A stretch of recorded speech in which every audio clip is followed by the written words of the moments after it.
All right, ladies and gentlemen, I want to apologize for our late start this evening. This is not normally our normal course of action. We had a lot of additional business that we take care of in our exec session that allows us to set the runway for tonight's meeting, as well as our normal course of business that we have. But do want to extend a general welcome to everybody here online, in person, our staff, our students, and our families for joining us for our April 8th public board meeting of the Baltimore City Board of School Commissioners. We are going to start with our roll call this evening to check everybody in. I'll go through the roll call for each vote as well tonight. So Vice Chair Parker, Vice Chair Parker, present. thank you. Commissioner Ames Messenger. Ames Messenger present. Commissioner Chicas Guzman is absent this evening, along with Commissioner Coy. Commissioner Esposito, Commissioner Esposito, present. thank you. Commissioner Kenyatta Bay, Commissioner Kenyatta Bay, present. thank you, sir. Commissioner Mohammed, Mohammed, present. thank you, Commissioner Mohammed. Commissioner Scott Woodruff, Commissioner Scott Woodruff present. thank you. Commissioner Simmons will be joining us shortly. Commissioner Slater Harrington may be online. I am present, and I'm going to also just do a quick roll call for Commissioner Simmons. Awesome. Welcome, Commissioner Simmons.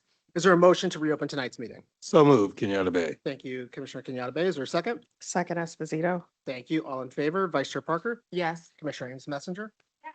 Thank you. Commissioner Esposito? Yes. Commissioner Kenyatta Bay? Yes. Commissioner Mohammed? Yes. Commissioner Scott Woodruff? Yes. Commissioner Simmons? Yes. Let me just double check. Commissioner Slater Harrington? Not yet. I'm also in favor. This motion passes. Like to welcome the JRTC at Benjamin Franklin High School and ask that everybody stand to join us in the presentation of colors this evening. I think they're trying to governing body. Ready. Here we go. Forward, forward.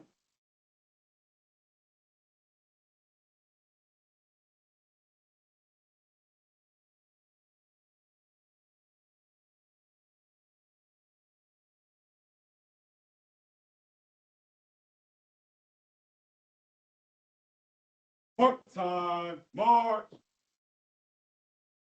Left turn, march. Color guard, halt. Preset, arms. Cadet Major Alvin Garrison from Benjamin Franklin High School requests permission to post the colors. Permission granted. Thank you, sir. Order, arms. Colors reverse, march.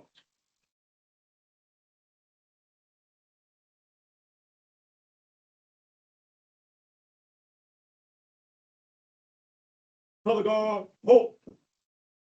Preset, arms. I pledge allegiance to the flag of the United States of America and to the republic which stands one nation under God, indivisible, with liberty and justice for all. Order, arms. Post.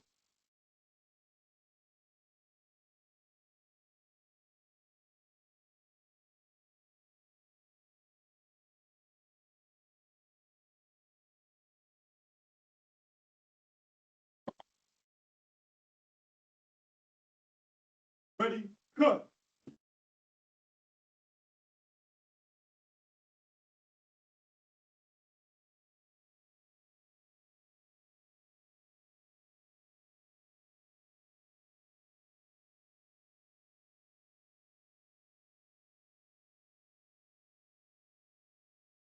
Give me a round of applause.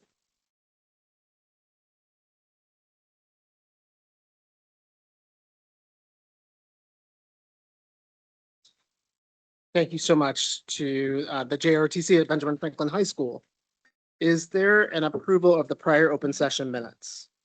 So move, Parker. Thank you. Is there a second? Second Esposito. Thank you, Commissioner Esposito. All in favor, Vice Chair Parker? Yes. Commissioner Ames Messenger? Yes. Commissioner Esposito?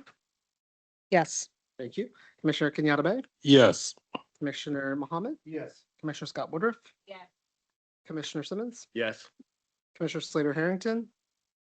Yes. Thank you. And I'm in favor. This motion passes. Is there a motion to approve the closed session summaries? So moved, Kenyatta Bay. Thank you. Is there a second? Second Parker. Thank you. All in favor, Vice Chair Parker, Yes. Commissioner Ames Messenger, Yes. Commissioner Esposito, Yes. Commissioner Kenyatta Bay, Yes. Commissioner Mohammed, Yes. Commissioner Scott Woodruff, Yes. Commissioner Simmons, Commissioner Slater Harrington. Yes. Thank you. And I am in favor. This motion passes. Sorry, we have a little bit change in our normal agenda. We're just streamlining some things. Is there, we're going to move through to the approval of the employment and payroll and appeals and hearings. Is there a motion to approve the PEP and quasi judicial matters? So moved Esposito. Thank you, Commissioner Esposito. Is there a second? Thank you, Commissioner Simmons. All in favor, Vice Chair Parker, Yes. Commissioner Ames Messenger, Yes. Commissioner Kenyatta Bay. Yes. Thank you, Commissioner Mohammed. Yeah. Commissioner Scott Woodruff, Yes. Commissioner Simmons. Commissioner Slater Harrington. Yes. Thank you, and I am in favor. This motion passes. A comment, so I'm going to turn it over to Chair to lead us through. Good evening, everyone. It's so good to see everyone after spring break looking fresh, happy. The sun is out behind us, so let's get into it. We will now have public comment. Public comment is shared by our district recognized groups and the general public.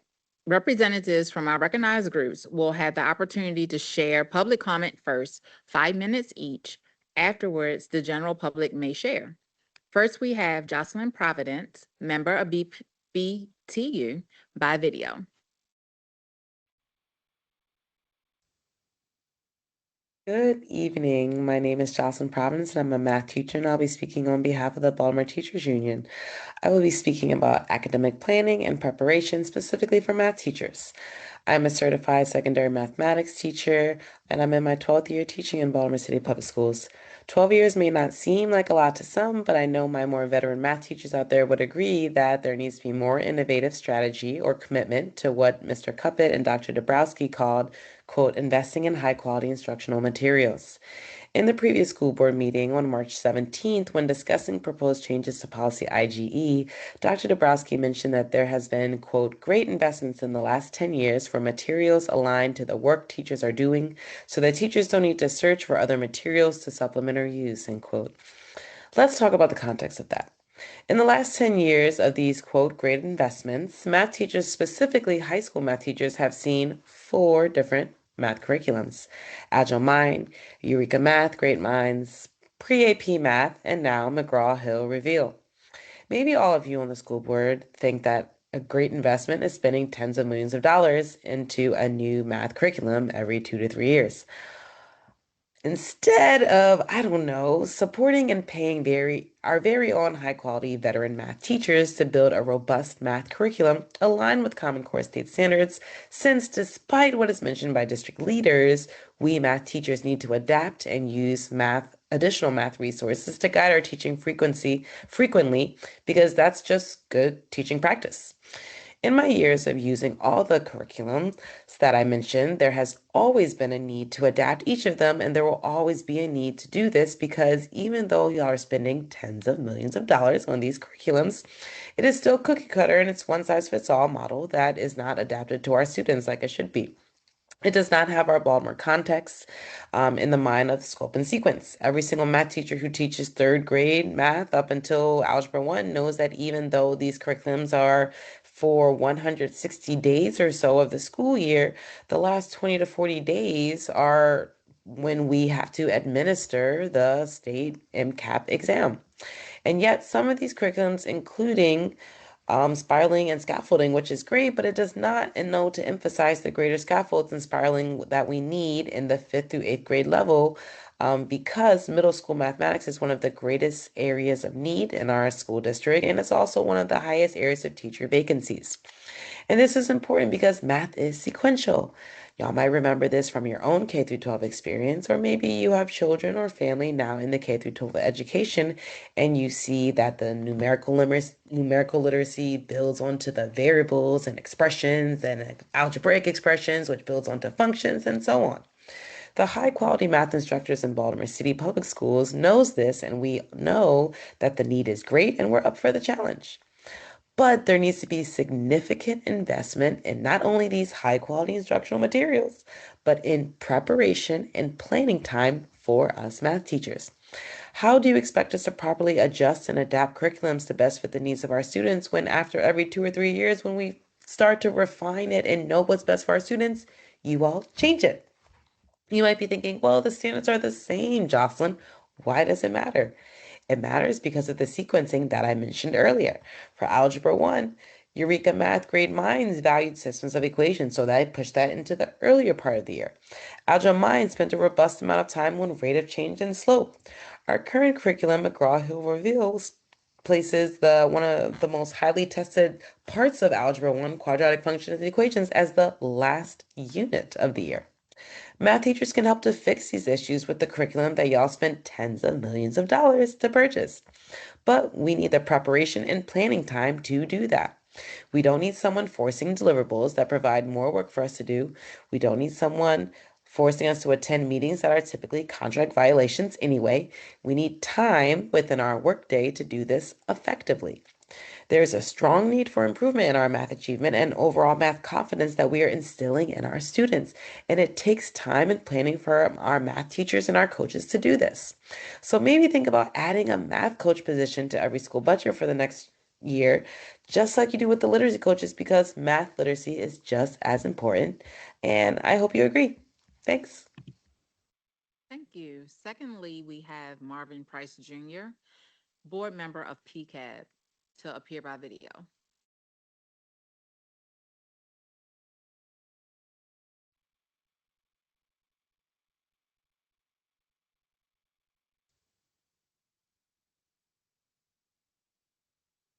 Good evening, Board of Commissioners, Dr. Santalisas, and our community here at Baltimore City Public Schools this evening. My name is Marvin Price, the Secretary of PCAB, the Parent Community Advisory Board here at Baltimore City Public Schools. And I come this evening to just share some updates about the initiatives and efforts that PCAB have been participating in the last few months and the things we have been engaged in. So we're moving forward.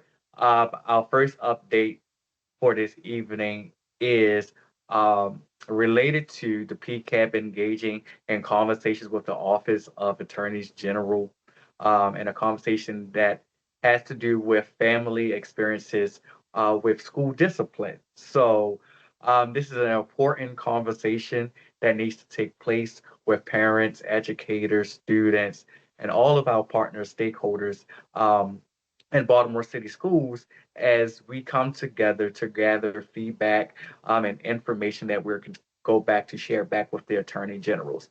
So we encourage you as PCAB members, for all parents and students and educators and all of our partners here at Baltimore City Public Schools to search our social media platforms, Facebook, Instagram, LinkedIn, to share your comments about your feelings onto school discipline, like how does that affect you? How does it affect your children?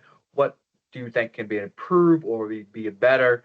How is this experiences for you, or what approaches can we take to assist in the efforts to change school discipline or improve school discipline moving forward, even for this school year and school years and beyond.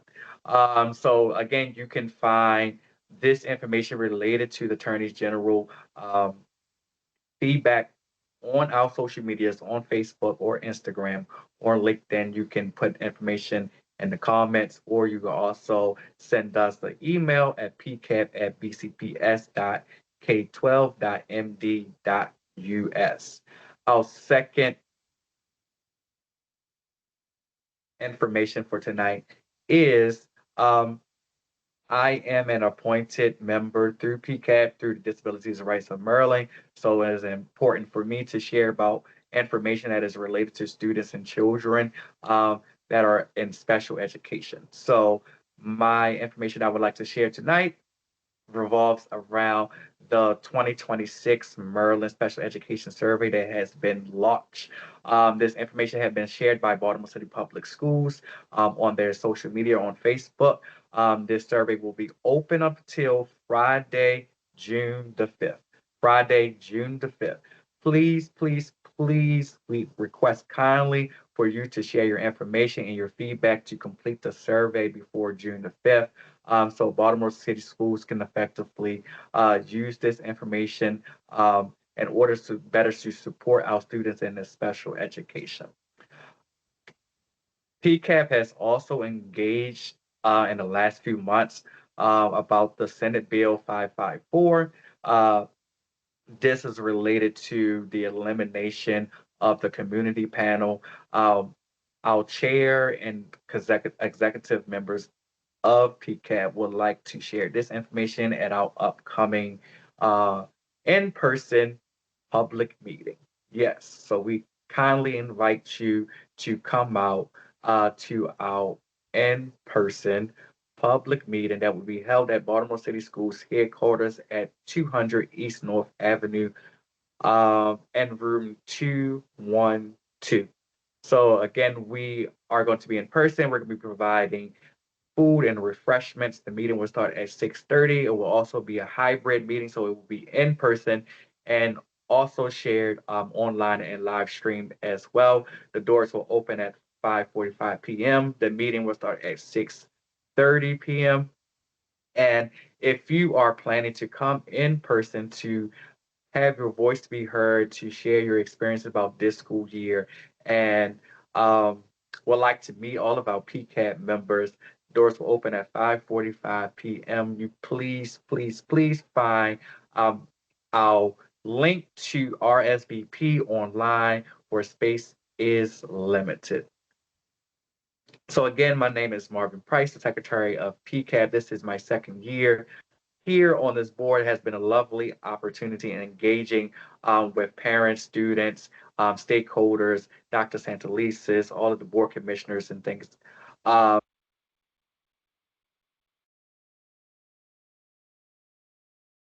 right.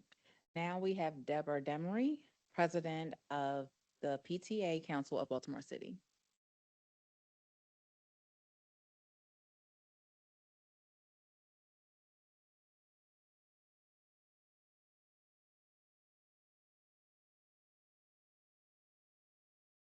So before our young people leave from Urban Alliance, I just want to take an opportunity to thank you.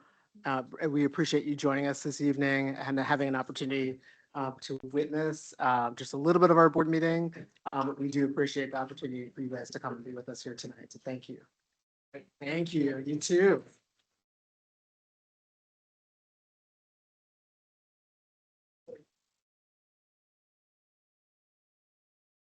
I thought I chased them away. Thank you so much. I thought, why is it me? They don't, is it me? Is it just me?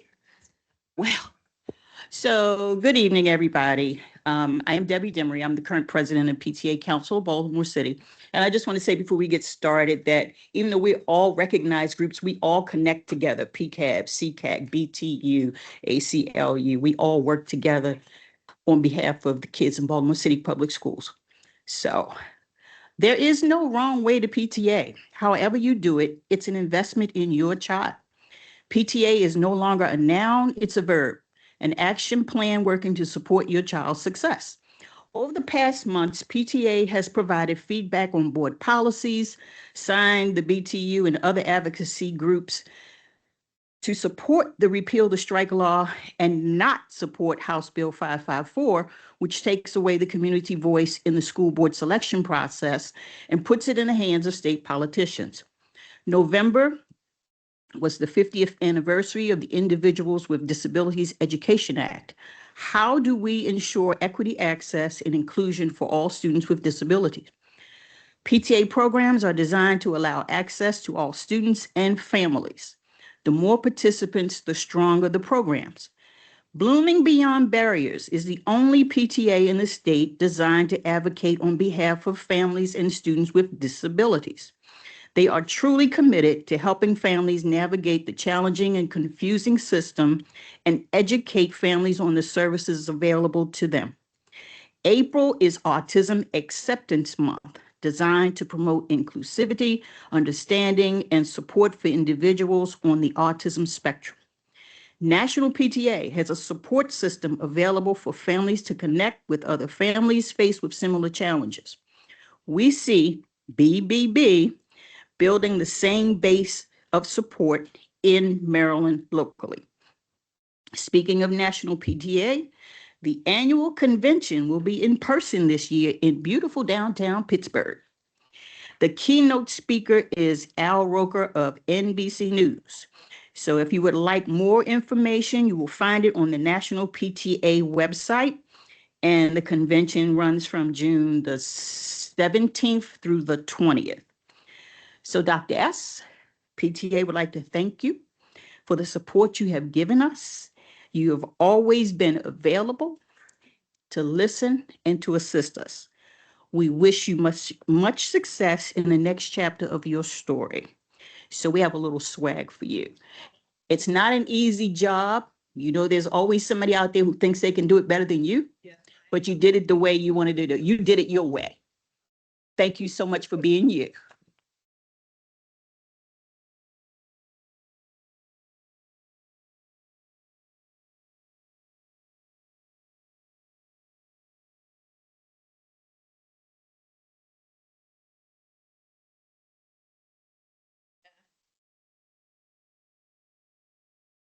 Ms. Demery. Lastly, we have Sheila Phillips, Chair of CCAT.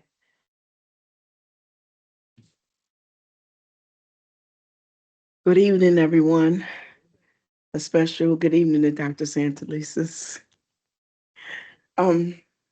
Those in person, those in the room. I have a couple things I want to discuss. First of all, this is Autism Month, and we've titled it Great Minds for those individuals who have autism.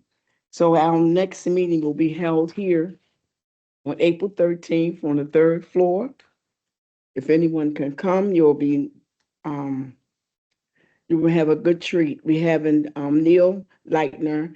He's in charge of the program and for Pathfinders for Autism. And also we will have Dr. Laura Grubb. She's a school psychologist. She will discuss with parents and caregivers how to maneuver, how to promote a good relationship for children with behavioral issues. Behavioral support is what we're going to call it. I'm looking forward to this event. I'm sure it's going to be pleasurable for you all to come out. Again, we're in room 301 on the 3rd floor. Just want to add something to what Mr. Marvin from PCAP discussed about the survey. If you have any issues with that survey, you can contact the Special Ed Department, Partners for Success, Parent Response Unit, or even the CCAT office. We will help you, guide you through this survey. It is very important that the parents with the children that's receiving specialized services in Baltimore City to do that survey. Last year was the greatest turnout that we have, and we're looking for a greater turnout. We have a long window to June the 5th. So if anybody have any issues, please contact us. Let us know so we can help you do the survey. Data-driven. Surveys, can't complain if you don't do the survey. All right, I'm just being honest. Also, I want to remind you about the transition resource. April 23rd is going to be held at the War Memorial Building from 10 a.m. to 1 p.m. Also, I got another treat. If anybody's interested, I thought this was very important this year, the 16th annual Adolescent Resource Fair. It's been given by the Juvenile Services, but I'm sure there is someone there might get some information to support children that are in juvenile services as well. I go every year, but this year I won't be able to go. So I'm plugging in for someone to go down there and support that. It's going to be held at the Middle Branch Fitness and Wellness Center, 201 Rebirth Avenue. This is the first time they use this facility.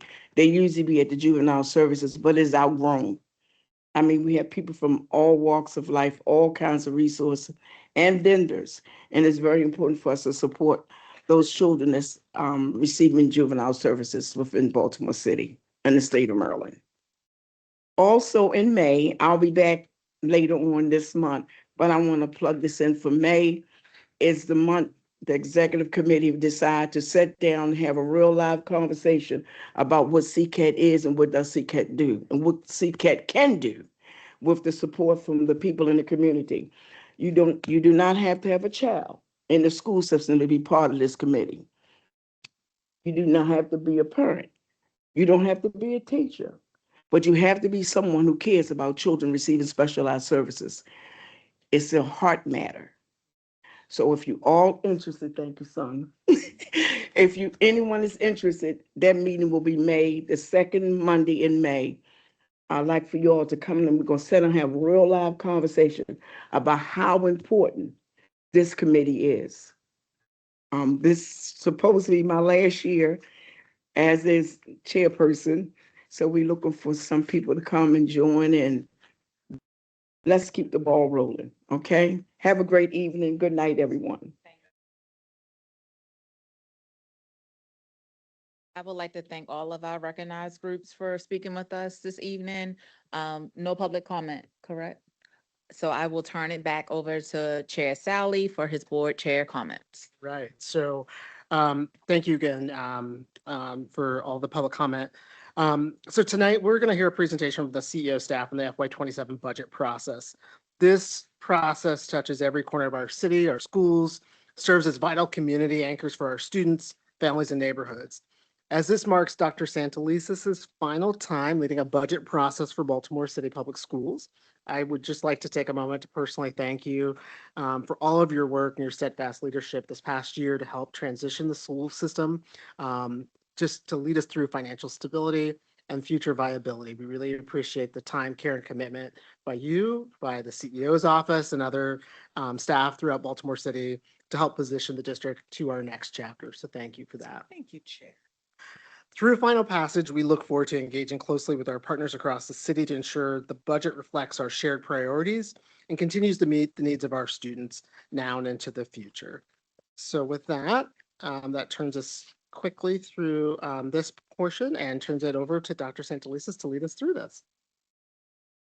Thank you, Chair Sally. I just want to begin this evening by saying I had an absolutely fabulous spring break, and a lot of that was because I had an amazing launch to my spring break, which was just a wonderful celebration of my time here in city schools. When I began here, my mother said to me, I believe this is going to be kind of your professional crown jewel. You'll go on and you'll do other things, but you're going to look back at your time in Baltimore City Public Schools, and it is going to be the highlight of all the work you do. And let me tell you, if last week was any indication of the start of that, I am on a great road. It was absolutely amazing. I just want to extend my thanks to Under Armour, particularly Kevin Plank, Flynn Birch, the entire Under Armour team, just for their generosity and support, not only last week in what was a fabulous party. And I heard from Flynn that he got lots of requests to say, how do I get a party here? It was wonderful. But also just Under Armour's support of our young people throughout my tenure. Special thanks to Hazelwood Elementary Middle, Western High School choirs, both sets of choirs, the Patterson High School Marching Band, the Connections Drumline and dancers for just providing such wonderful entertainment. Mayor Scott, Governor Westmore, Senator Bill Ferguson, Board Chair Sally, just for their very, very kind remarks. It's hard to sit there sometimes when you want to say, oh, let's just get to the other pieces, but it was just wonderful. Oh, and I'm glad the pictures are up. But it really was in a lot of ways really overwhelming, and it was so funny. I called it the fête, and fête is the word for party in French, and so I kept calling it the fête because I wasn't really quite sure what to call it, and it ended up being just that. I mean, it was fun, it was enjoyable. I told my husband I don't think I have eaten as little in an hour and a half period since our wedding reception because I was up in line. But I just want to give a real heartfelt thanks to Chief Allison Perkins Cohen, Chief Tina Highcupboard, Tracy Durant for their just their work in leading this effort. But I also have three people who I also need to shout out. Macon Tucker, let's see, who else, because I didn't have the written pieces. Thank you, Rochelle, because I always forget your name, your last name. Rochelle Boykin and Kim, what's Kim's last name? Coleman. This is why I had to write it down because when I see people in the hall, I just pull them and I forget sometimes last name. Can I just tell you, these three people made their chiefs look absolutely amazing. They did everything from, oh, I forgot an invite for this person, all the way to making sure I knew where to stand, making sure that my family had places. They took care of all the details. But this is just, I tend to, in our family, we have a little piece where we do each other's love languages, if you've ever heard that. And mine, I'm very much like an action gift giver kind of love expresser. And so I just want you to know that event last week was just a wonderful, memorable occasion, not just because of what it was, but because of what I knew everybody put into it. I didn't get a chance because I left my notes in the truck I was coming in. But I just want to say a real heartfelt thanks to the Baltimore City Board of Commissioners. Anyone who has served as a commissioner from 2016 when I started, when I'll never forget, Marnell Cooper called me to tell me the board wanted me to come back as CEO, all the way to today when Chair Sally, Vice Chair Parker really stepped up in the midst of what could have been incredible board fracturing and turmoil. They steadied the ship, and our district is the better for it. Our young people are the better for it, and it is not easy being a commissioner. People don't want this job. You don't see that when you're sitting out there. You think everybody is clamoring for it, and they're not. And to lead without rancor, I have colleagues across the country for whom 90% of their time is just trying to bring integrity, focus, and diligence, frankly, to their board. And I have never had to spend that kind of time because during the duration of my time here, we just have not had what my mother and aunties would call crazy silly. And we just haven't had that. And it's because the people who sit here and serve work to make the district better. And so I feel incredibly blessed to have served during that time. But in the meantime, I just want you to know we had a fabulous time. And if there's any indication that it was anything but that, when you have two 17-year-old girls who look at you and say, we're only going because you're our mother, at the beginning of the night, and by the end of the night, they were like, wow, that was a great party. You know you have accomplished something. So I just want to say thank you to everybody, for all of the North Avenue staff and team here. We'll have another kind of spring fete and celebration, but I just really want to thank everybody. So that's my first piece. Next, I am very pleased to congratulate this year's winners of the Heart of the School Awards. This annual event has really become the Baltimore City Public Schools Principals Oscars event. People look forward to it. There are other awards given, even some by the CEO, but I'm here to tell you they all pale in comparison to Heart of the Schools. And the annual event is conducted by the Fund for Educational Excellence that honors 10 exceptional principals selected from hundreds of community nominations for their service, innovation, leadership, and success in developing strong school cultures. I am very proud to announce that this year's 5 awardees, I don't know if any of them are here. I feel like some might be here. This year's 5 awardees, Betty Adams from the historic Samuel Coleridge Taylor Elementary School. They're probably all out getting their outfits for the big night. Darren Brozine, Baltimore Design School. Danita Plain, James McHenry Elementary Middle School. Who the person I call the OG, Craig Rivers, Carver Vocational Technical High School. And Cheyenne Zart from City Neighbors High School. So we'll get a chance, yes, to celebrate them all. But I also, what I love about Heart of the Schools is it also recognizes 5 honoree principals. Emily Augustine from Clay Hill Public Charter School. Yay. Monique Harding from Woodhome Elementary Middle School.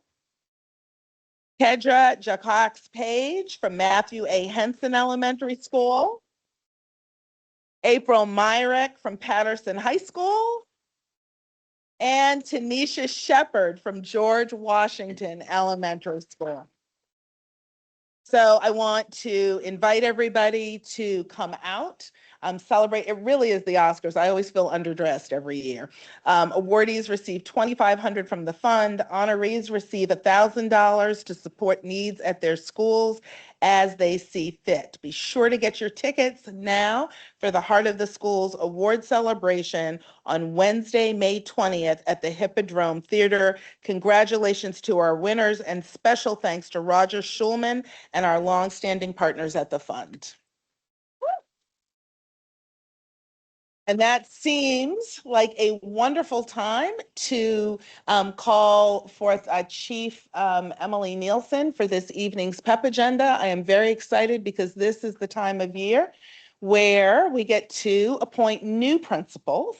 And this year, I do want to give a shout out to Chief Nielsen, Chief Tracy Durant, Senior Executive Director Durant, Chief Stacy Place Jose, Chief Tina Hike Hubbard, clearly Chief Nielsen, just fabulous cross-team effort in identifying school leaders. And I will tell you, I am leaving on an up. This year has been probably the strongest field of principals. And this is just the first round. There's another round coming to be seated. The team just did an amazing job. I mean, really, I'm leaving on a high. Because we have really strong leaders we're placing in. So without further ado, this evening's PEP agenda, Chief Nielsen. Thank you, Dr. Santelises. Good evening, commissioners. If you are being recognized on today's PEP, please stand when I read your name so that we can acknowledge you. From the Office of the Chief Academic Officer, an appointment recommended that Regina Jones, currently Literacy Coach 12-month at Woodhome Elementary Middle, be appointed Coordinator Literacy Continuous Improvement effective April 18th, 2026.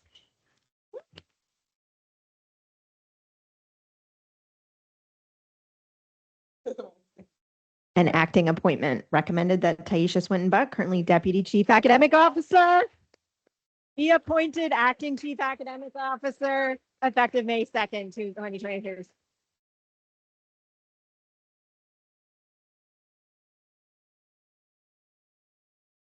From the Office of the Chief of Schools, an interim appointment recommended that Sierra During, currently temporary employee 3 at Glenmount Elementary Middle, be appointed interim principal at Thomas Johnson Elementary Middle effective March 21st, 2026.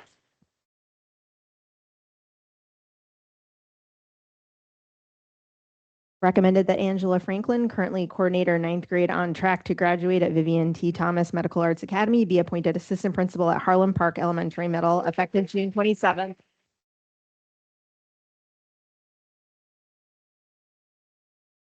Recommended that Sierra During, interim principal at Thomas Johnson Elementary Middle School, be appointed principal at Dr. Bernard Harris effective June 27th, 2026. Recommended that Cindy Fisher, currently School Success Liaison Special Education, be appointed Assistant Principal at Calvin M. Rodwell Elementary Middle School effective June 27th, 2026. Recommended that Damian Williams, currently Assistant Principal, Kramer Middle School at DCPS, be appointed Principal at Sandtown Winchester Achievement Academy effective June 27th, 2026. Recommended that Fernese Manganon, currently Assistant Principal at Claremont School, be appointed Principal at Lois T. Murray Elementary Middle School effective June 27th.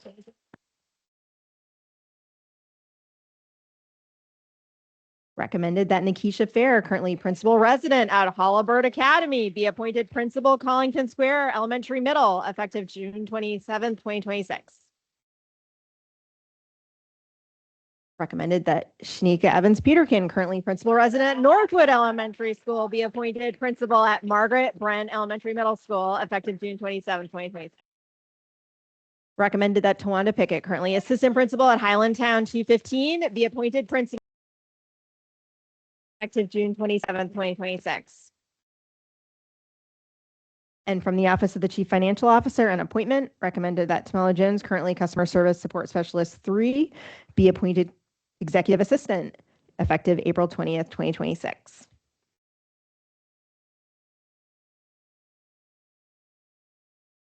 Congratulations to everyone on tonight's PEP agenda.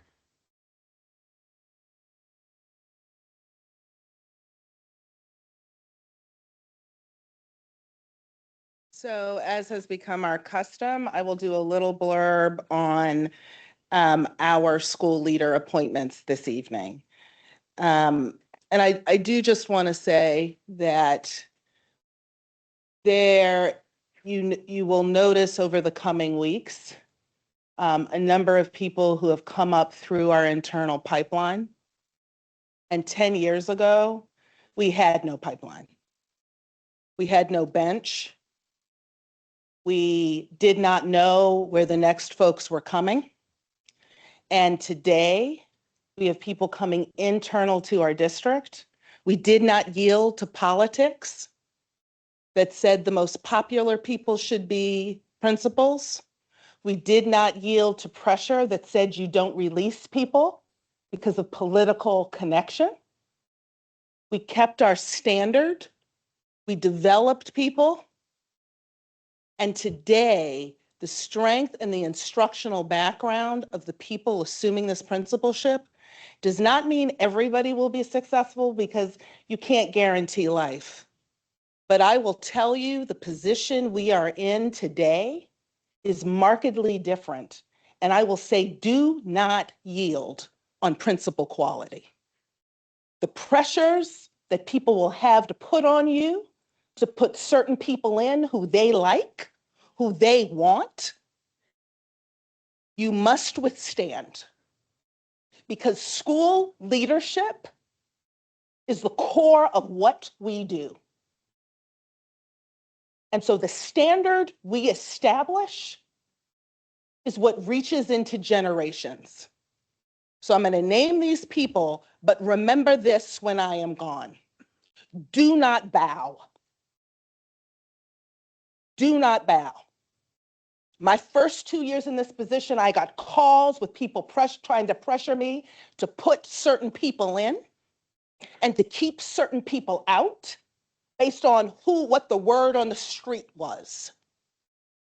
I am here to tell you, I have never yielded to it from my first day in office, nor my last.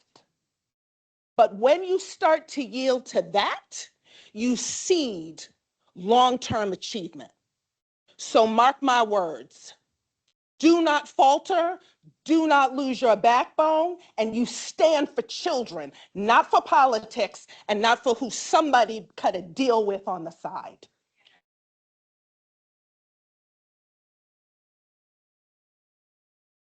So with that, tonight, hey baby, I am leaving. My father passed last year. And let me tell you something, I had the best daddy in the world because he told me, baby girl, you yield on ethics, you yield on quality, and when the light shines, It will be found out because what is in darkness will be revealed in the light. So yes, I said it. So now with that, it is my pleasure to welcome back to the school leadership in Baltimore City, Dr. Sarah Deering, who returns to city schools where she previously served for 19 years, most recently as a director in human capital, and previously as a principal of K-8 schools for 8 years, as well as a math academic content specialist. Dr. Deering holds a bachelor's degree from Stevenson University and a doctorate in education from Marymount University. Congratulations, Dr. Deering. Dr. Damian Williams joined City Schools from the District of Columbia Public Schools, where he served as assistant principal of mathematics at Kramer Middle School. He is a results-driven instructional leader committed to building a culture of achievement, grounded in high expectations, strong instruction, and meaningful engagement. Congratulations, Dr. Williams.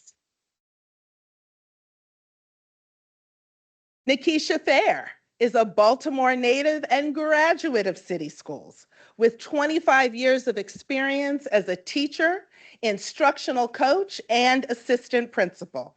She previously served as the principal resident at Holabird Academy. Principal Thayer holds a bachelor's degree from Coppin State University and a master's degree from Towson University. Congratulations, Principal Thayer.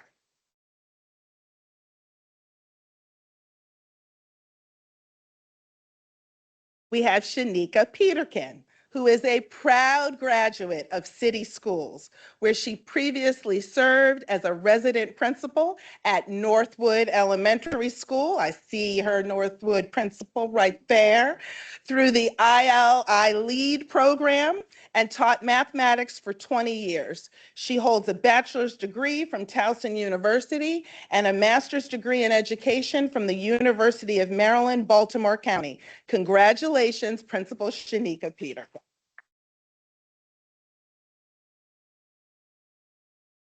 And Tawanda Pickett was formerly the assistant principal at Highlandtown Elementary Middle School.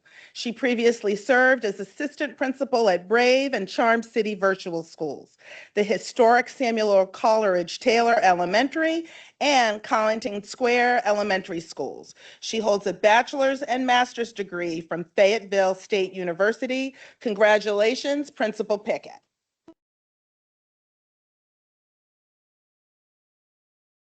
And then finally, Dr. Frenisi, did I say it correctly? Sorry. Dr. Frenisi Ann Manganon, did I say, yeah, see, I got that one, has served 19 years as a special education teacher, IEP chair, and most recently as assistant principal at Lois T. Murray Elementary Middle School. Inspired by her mother's career as a special education teacher, Dr. Manganon went on to earn a master's in special education and a doctor of philosophy in education. Congratulations, Principal Manganon. And I'm going to turn it over to the chair with just one final piece, and that is, I want to remind our families that registration for pre-K and kindergarten programming for next year is closing in just 9 days on Friday, April 17th. City Schools pre-K programs consistently outperform the state, so be sure to visit our website without delay to enroll your 4 or 5-year-olds to prepare them for success in school. That concludes my remarks for the evening. Back to you, Chair. All right, thank you so much. It's a hard act to follow this evening, because now I got to go into all business. I know, you're fine. I'll now review the consent agenda. Board colleagues, please let me know if you'd like an item removed and state your question for staff. Item number 14.01, software maintenance and support, sole source. Actually, we'll give folks just a moment to transition.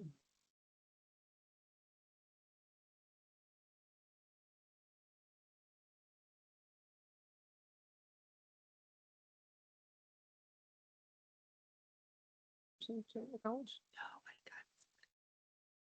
All right. So on our consent agenda, our first item for the board is 14.01 software maintenance and support. It's a sole source agreement. 14.02 software maintenance and support. It's piggyback. 15.01 Modular Genius Incorporated. 15.02 WGL Energy Services Incorporated Electrical Supply and Services. 18.01 Ogletree Deacons Nash Smoke and Stewart PC Legal Services. 18.02 Bass Berry Sims PLC Legal Services, and 18.03 Jackson Lewis PC Legal Services.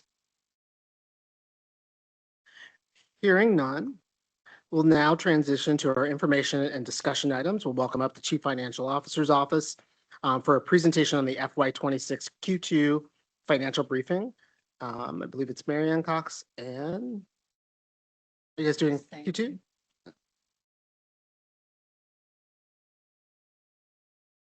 And Sandy, right?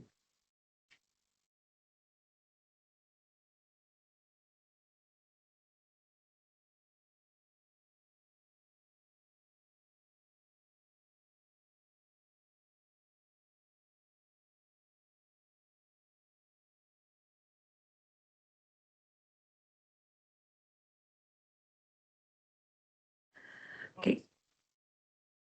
Good evening, everyone. Good evening, welcome. I'm here on behalf of Chief Financial Officer Chris Doherty to present the results, the financial results for FY 2026 quarter two. Okay. Okay, we do have a presentation. Okay, one So- second, Ms. Scott. Actually, so why don't we do this? So actually, okay, so instead of doing this right now, why don't we pause on this particular presentation? Why don't we shift, we have a little bit of a error in the printing. So item 6.01 this evening actually is the FY27 fiscal budget information discussion. Why don't we pivot to that? And Mary Ann, are you leading that one as well? No, they're. Your whole team? All right. Yes. So we got Sandy, we got Chris Doherty, we've got our CAO, Joan Dabrowski. I apologize for the confusion this evening on that item. This takes a village on this presentation, so I do apologize.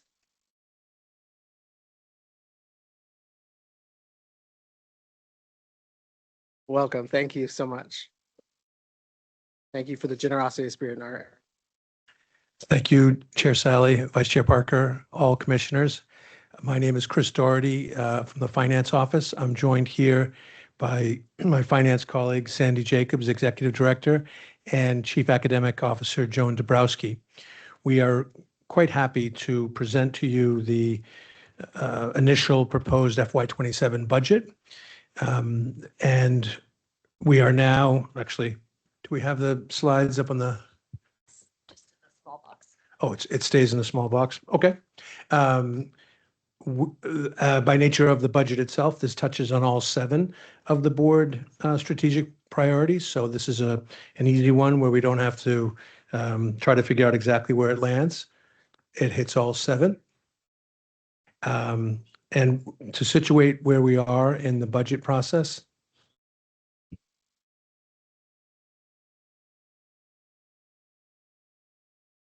I'll keep going. Yeah, okay, with your permission. So to situate where we are in the budget process, we are now entering the presentation and vote period, which is a 4-week period that starts tonight with the presentation of this draft initial budget. And the board will have the next 4 weeks to review this presentation, to review the budget book that will be coming by Friday. And that takes us, the 4-week period takes us to the vote on May 5th. There is no vote this evening, but there is one on May 5th. It would be exactly 4 weeks if we had had this board meeting yesterday, but because of the holiday, we pushed it out. So, but it's essentially 4 weeks. Very similar to the review period that we had last year, and that was communicated to us staff that the 4 weeks was appreciated by the commissioners and that you wouldn't mind having a similar period this time. So we think of it as kind of entering the home stretch, if you will. We fully understand that the once over lightly that we're going to do tonight need not, all questions need not be created tonight. You can interact with the presentation, and then perhaps more importantly, the budget book that you'll be getting on Friday. The budget book is the one that has more numbers and more tables and is essentially the whole kit and caboodle. This is an overview of main points.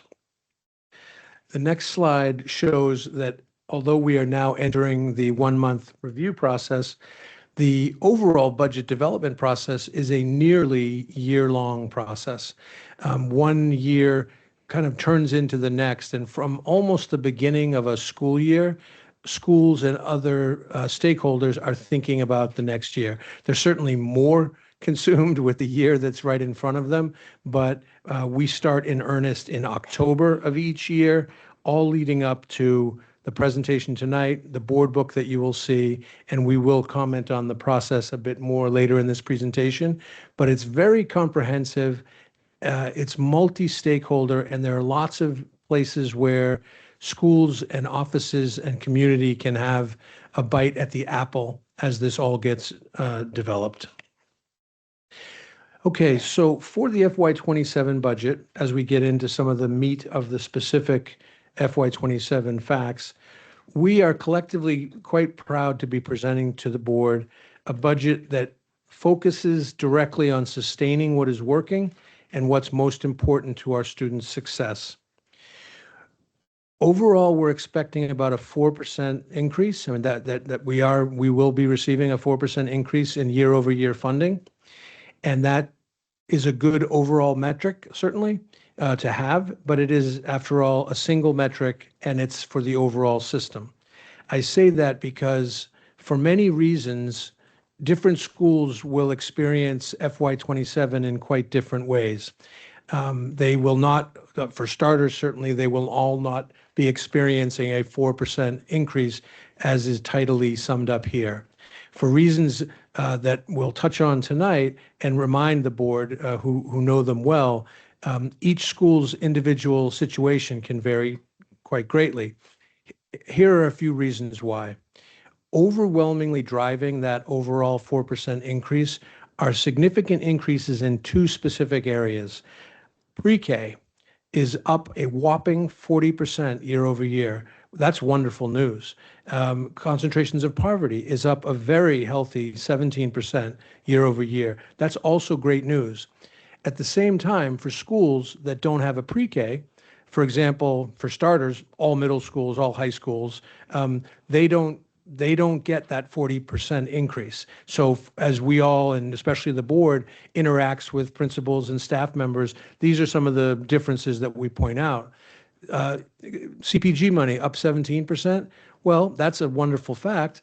Those have restricted uses. So you can't take your CPG money and do anything you want with it. So those are kind of mitigating circumstances on the overall 4% increase. Another comment that is worth reminding for a presentation like this, enrollment. For a school that has perhaps experienced a dip in enrollment, that's going to directly affect those numbers. And finally, the nature of the blueprint itself is highly specific to a building and the makeup of the kids in that building. So that's why, taken together, we're calling this a belt tightening year. So in some places it will feel more belt tightening than others, and 4% year over year is also not the stuff of fantasy to begin with, because input costs in many areas are going up more than 4%. But you put all that together, and we're framing it at the overall level as a year to focus on what's working, a year to focus on what matters most to the kids in schools, and a belt tightening year. A bit more on funding considerations. This stair-step graph is meant to show commissioners just the increases year over year in the 5 years of the blueprint. So FY '27, to remind, is the 5th year of the blueprint, and we're expecting a $69 million increase over the current year. That's the about 4.5% that has been mentioned. And that's it. What's the way to say it? It's excellent to get any increases of any kind. At the same time, it's the second smallest increase of the 5-year blueprint period. And it isn't like the first year. The first year was the year in FY '23 where we really were the dog that caught the bus. There was a $200 million increase year over year. And under the leadership of the board and Dr. Santelises, we put it to extremely good use. Subsequent years have, as this graph is trying to show, been a lot more modest, and this year being the 69 million. Also at this high level, and also to continue to prep board members for what they hear and how they interact with the community, almost all of this increased money has gone to people. And that's not terribly surprising because most of our money pre-blueprint went to people, about 77%. That's a common ballpark estimate. So most of the blueprint increase has gone to people, and it's gone to people at schools. And that makes sense too, because that's where all the kids are. So if there are schools that will be experiencing some belt tightening, it is good to remind all of us that they're belt tightening from historic highs for FTEs, wonderfully. Because if you add up those additional funds, that's over $510 million over the 5-year period in additional year-over-year increases. So we thought that was worth mentioning. Now, if you take a look at all funds, because most of what we'll talk about tonight is general funds, because that's the most applicable, the most flexible. At the same time, it's worth pointing out how FY '27 is going to look from an all funds point of view. You see the 1.57 billion pie wedge in blue. That's the general fund amount that we've been talking about. That's up from last year's amount of 1.5 billion, a 4.5% increase. The second biggest wedge, the yellow orangey wedge, is special revenue, and that's gone up from 299 million this year to 312 million in FY '27. That's also, as it happens, an increase of about 4.5%. They're not tied together, but they happen to be about the same amount. And to remind special funds, the biggest single subcomponent for that wedge are CPG funds. Second are Title I funds. IDA Part B is in there, and then everything else added up comes to 312. The blue wedge represents the Enterprise Foundation of 69 million, down a bit from 71.5 million this year, which represents proactive belt tightening efforts in the Enterprise Fund. Oh, and finally, for the next draft, we'll put the sum of this pie chart here. The sum of that pie chart is 1.95 billion, which is up 4.3% from this year. Okay, a bit more of the overall numbers that, again, try to keep sense of them. And as a companion to the school by school and category by category figures you'll get in the budget book. As we know, we have two very large funders for our schools, the state of Maryland, which contributes historically between 70 and 72% of our general funds. Second, City of Baltimore, this year contributing 25% to our budget, and then everything else added up is 2.5%. So you'll see in the state of Maryland, the blueprint funding formula and our enrollment has led to a 6% increase. So for the state of Maryland slice itself, that's about 6%. If you look at our second largest funder, City of Baltimore, that's essentially flat. It's not exactly flat to the penny because of a small change in enrollment, an increase as a teaser for what'll come later, but that's essentially mathematically flat. So when you take the 6% increase from our biggest funder and flat from our second biggest funder, that nets out to our 4.5% increase. Again, rather significantly variable by school and by school characteristics. Now we'll go to Blueprint.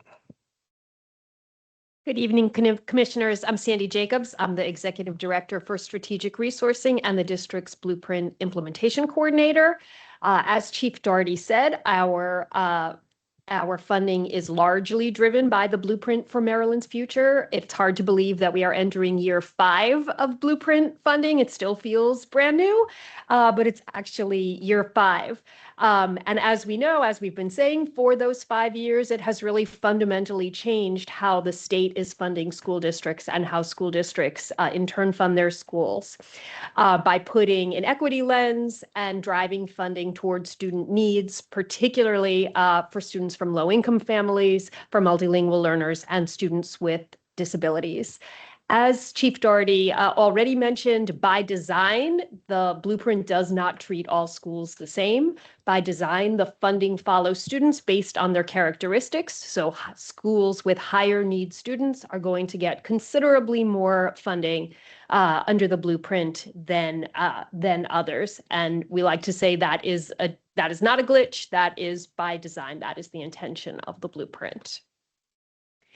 So showing how the Blueprint funding looks for FY27, as Chief Doherty noted, the lion's share of our year-over-year increase in revenue is driven by increases in concentration of poverty and pre-kindergarten funding. I'll talk more about those two and specifically what's driving those increases in a minute, but also wanted to highlight some other things in our Blueprint funding.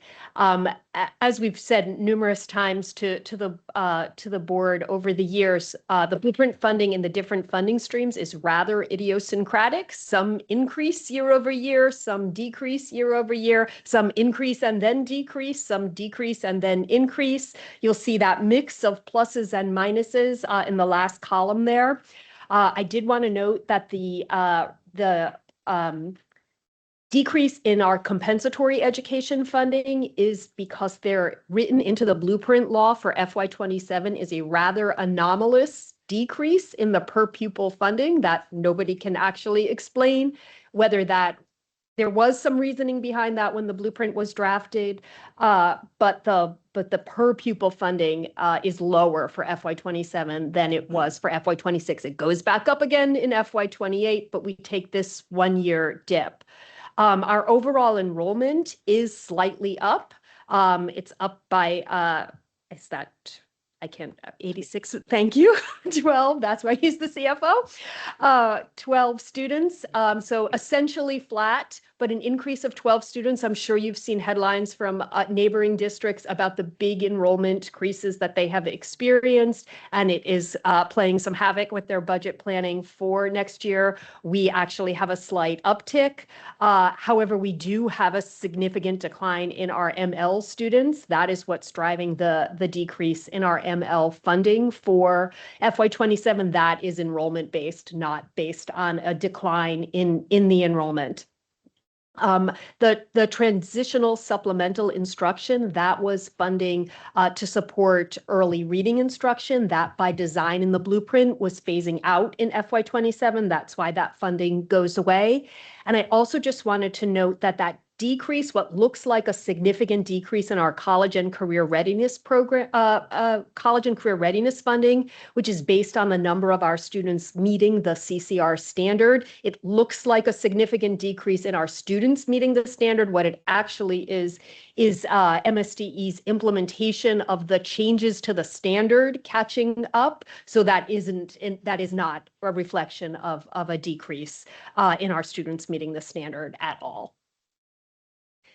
Also wanted to spend a minute just to remind everybody that how the Blueprint funding works is that the funds stack on top of each other. We sometimes hear, particularly from parents, sometimes from teachers and building leaders, that they have the impression that, for example, students with disabilities only get special ed funding or that multilingual learners only get ML funding. But these funds are actually designed to stack on top of each other. The bottom, the dark blue, that doesn't have a label there, is the foundation funding that every single student gets, and then the additional funds based on student characteristics stack on top. So a student with disabilities is getting foundation funding plus our special ed funding. An ML student is getting the foundation funding plus the multilingual funding. A student who is both has a disability and a multilingual learner is getting those three stacked on top of each other. So just wanted to remind that the funds stack,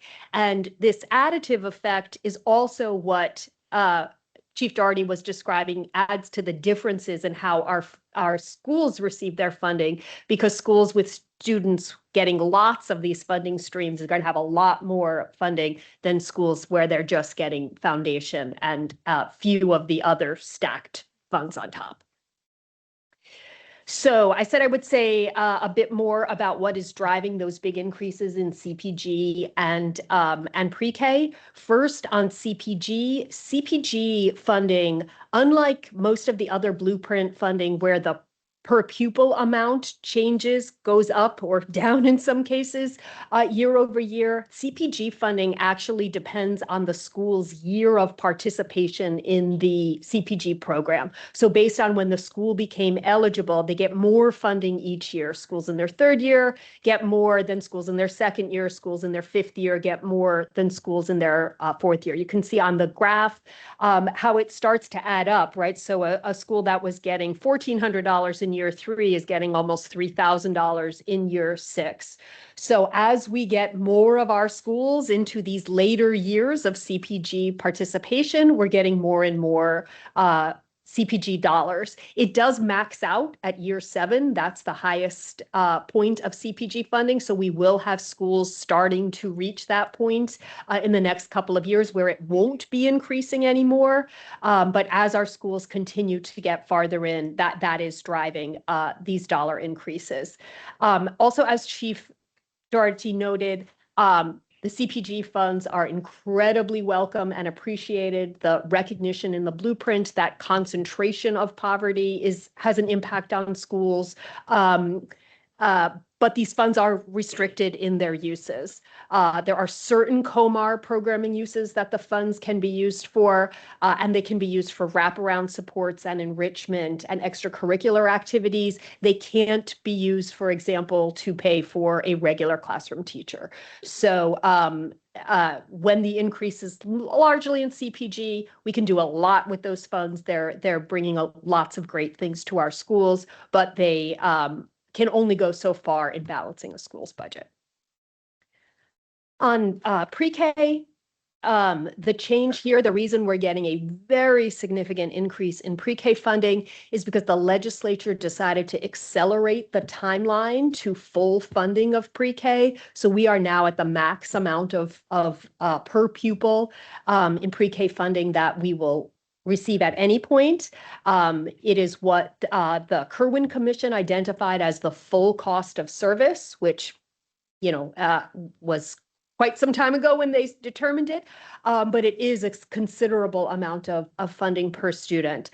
So that acceleration has brought a lot of significant new funding for FY27. However, those funds can only be used in pre-K. So we who have, City Schools has been doing full day pre-K from long before we had a dedicated funding stream with it. So this actually sort of eliminates the overage that we've had over time in our pre-K services.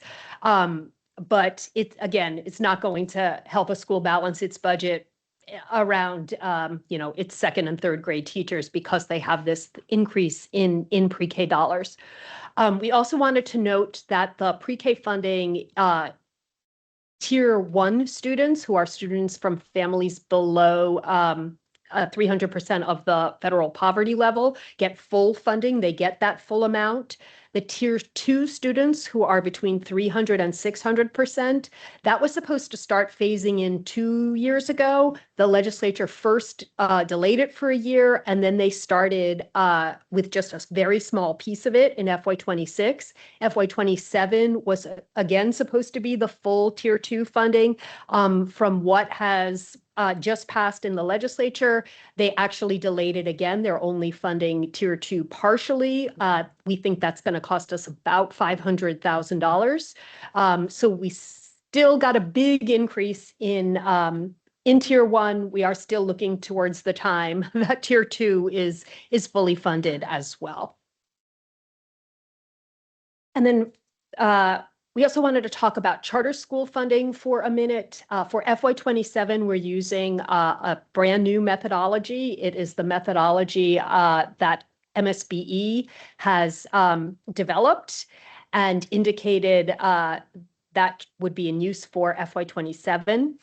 The new methodology is quite different than what we were doing in the past, where we were treating traditional schools and charter schools really the same under our funding formulas.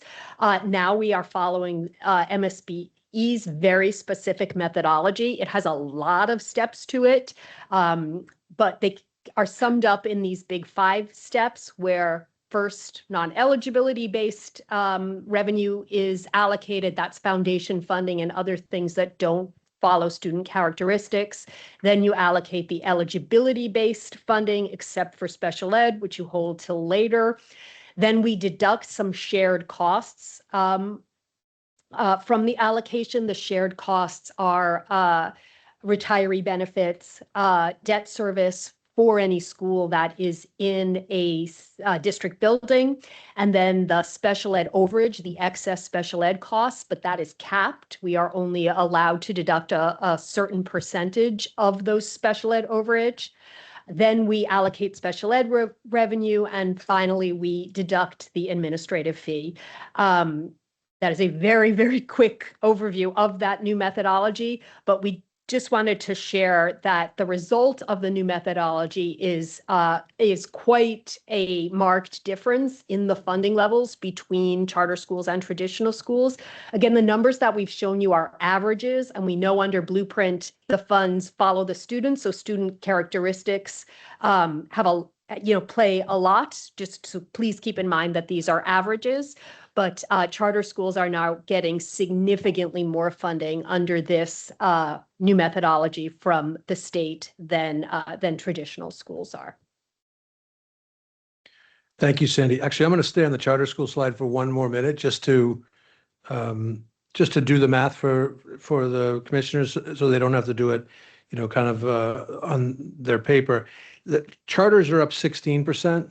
Traditionals are up 2.8%. As a result of the MSBE methodology. The gap between charters and traditionals used to be in the neighborhood. Again, these are averages, 3.5%. You see that as the delta between 15,852 and 16,415. The delta was in the charter's favor by 3.5%. Now it's 17% in the charter's favor. So, I mean, just at the highest level, it's extremely favorable to the charters. That's on top of legislation pending in the state legislature right now that will also give them a $200 per pupil for facilities. So just flagging. Thank you. Then slide 16, this is actually, we put this in every year. We think it's an important metric to keep track of. It's typically the kind of metric you might keep, staff might keep internally, but for years now, it's been a very public metric per Dr. Santelises, and it makes sense. And it essentially is, in a meaningful way of summary, where's all the money going, right? And this pie chart, because there's lots of ways to cut a budget this big, and you can come up with so many different cuts that you can sometimes lose intuition. A pie chart with this few wedges, it's hard to lose intuition. This is where the general fund's going. 73% are in principal controlled budgets. Now, what principals are doing with it can vary widely, appropriately, but 73% is in her budget. The principal controls it. The next biggest wedge, 15%, is school supports budgeted centrally. And we're going to talk to you, there's only 2 like this, but we think it's an important reminder. It's that 15% is budgeted here, but absolutely on behalf of the schools and behalf of the kids. So the number to take away from this slide is 88%. And it's been in the 88% range. And we keep very close track of it to make sure that it doesn't dip, because the kids are at the schools, and that's where almost all the money should go. And we should, be able to, well, for example, the rest of the wedges, 6% is central office. And as much as central office works on behalf of the kids and, tries to do as much as we can for the kids, there's a certain amount of central office that's central office. You can't really say it's directly for the benefit of the kids. That's 6%. That's the flip side of the 88% that we also keep very close track of. And it's a metric that other districts keep track of, and we stack up quite well in that regard. So we keep our eyes on that. The 4% of non-distributable fringe is just a category of fringe paid for central office related. And the 2% other is primarily school construction debt, 21st century MSA payments, and historically Q-scabs. So mostly the 88% is out working hard on behalf of kids. An explosion of that 15% wedge, that's what this is, taking that 15% wedge and saying what's in it, what's in the school support budgeted centrally. It's what you would think of, but to spell it out, it's transportation. It's the buses that take kids to school. It's utilities for all the utilities that heat and light the building. It's athletics that happen wonderfully at the schools. The CAO contracts is a little less explanatory, but that's your related service providers, speech and language pathologists, nurses, interpreters, social workers, occupational therapists. The COO, again, you'd probably guess, but to spell it out, it's building maintenance, it's trash removal, landscape, snow removal, all stuff that directly benefits the schools and the kids. And OIT, another kind of big-ish wedge there. It's all the licenses that we need to do all the technical things that the kids programs have and that work, internet, help desk staff, and the like, that benefits schools. We keep very close eye to make sure that we stay on the right side of kind of generally accepted KPIs for how much money is spent at Central and how much goes to the schools. The next one, as we get more back to the budget development process, as I mentioned a few minutes ago, there's kind of an ongoing community input and stakeholder input to the budget. It happens nearly all year long. As soon as the year starts, we're essentially gathering both formally and informally input from schools and other stakeholders about what they want to see more of, what they want to see less of in the upcoming budget. And the bullets there describe some of the ways that we do that. All of the stakeholder engagement is important. Of course it is. School level engagement might be the first among equals as the school level. What do people at the school level have to say? We have 3 different formal, in addition to the informal, ways to get school level engagement when we develop the budget.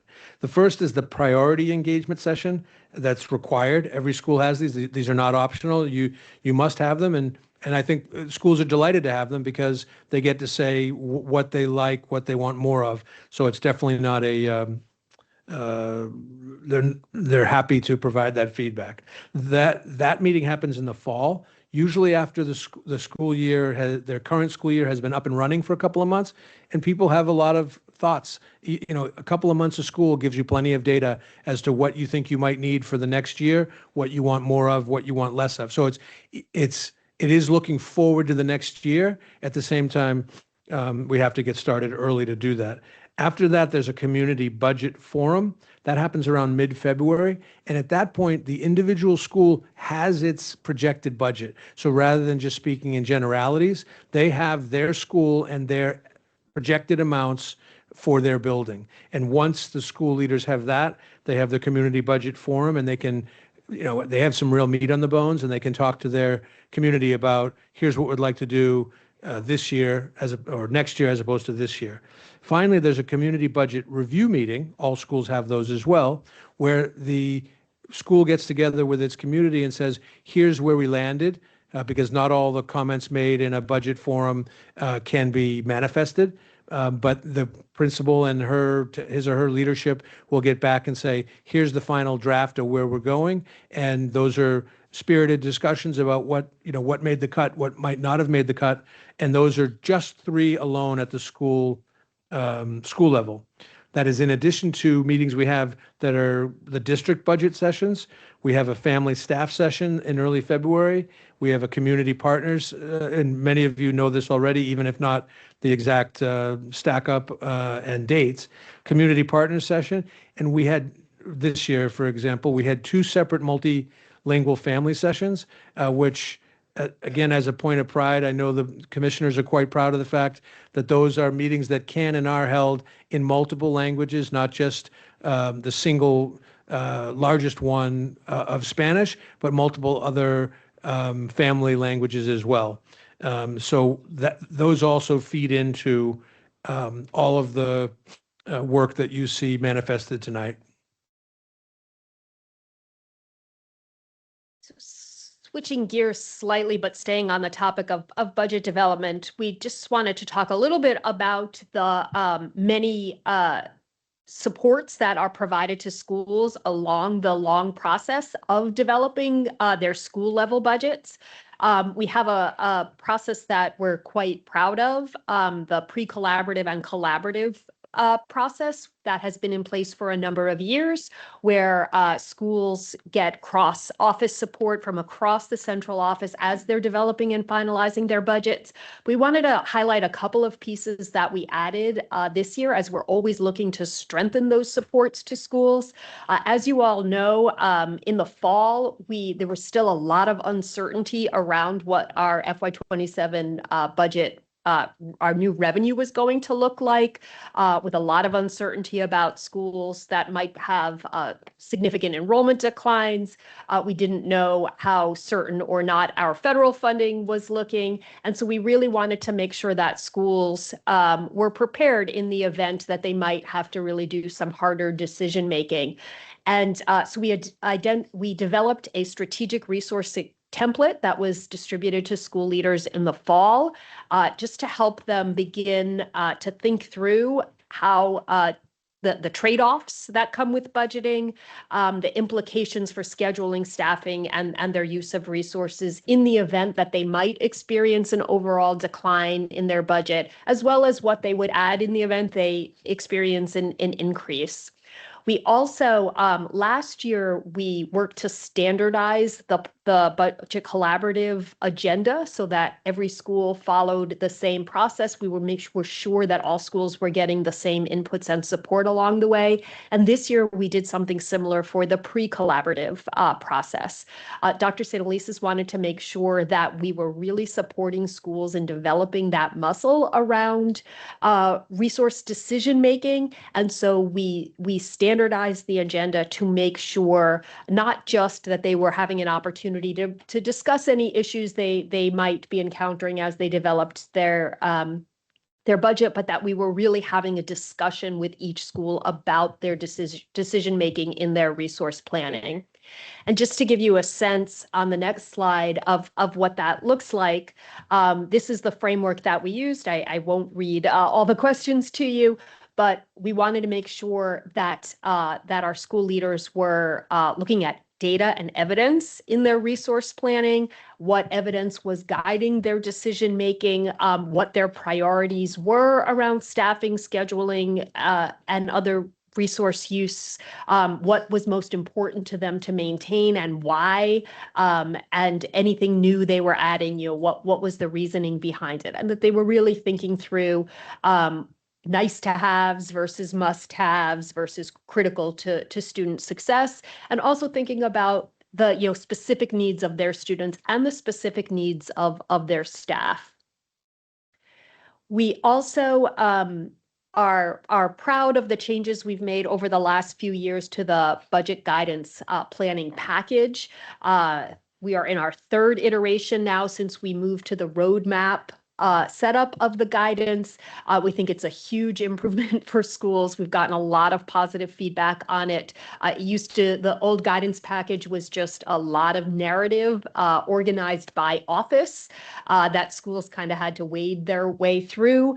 Now it is this roadmap that is organized thematically so that the organization on our end isn't the driver. The organization on the school's end is the driver.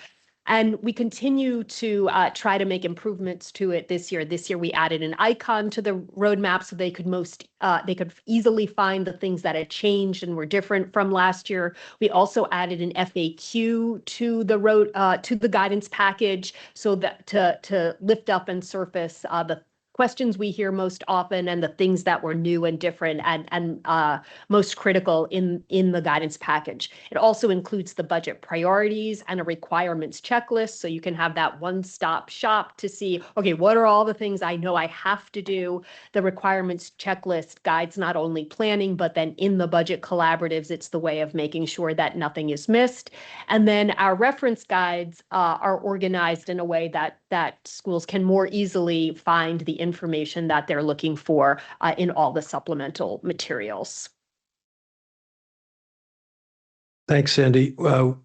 Before we pass it over to Dr. Dabrowski, I want to give a little bit of framing, and that is, first, the highlights section is not meant to be exhaustive, and sometimes we put that somewhere, but then it gets overlooked, and so it's worth repeating. We think of it the way like an annual report that a large corporation might have. You have the income statement, the balance sheet, the statement of cash flows, and then they choose to pull some things out to give a sense of what the organization's doing. We're kind of mimicking that, one, because a comprehensive list would be overwhelming and maybe uninteresting, and in that way, not as responsive. But so these are highlights. And the highlights themselves are meant to support the board focus areas. Earlier this year, the board presented some key focus areas that emanated from outreach the board was doing. I think both outreach in general and in particular for the big transition that was coming. And those key focus areas are how we decided to show proudly some of the things that we're doing. And this is braided, so what you will see the examples of, if you see a number, it often can have general funds and grant funds in it, and it can also have, sometimes those funds are expended at the school level, sometimes they're centrally located, or centrally funded rather, and they give a sense of some of the things that we're doing in these key focus areas. Dr. Dabrowski?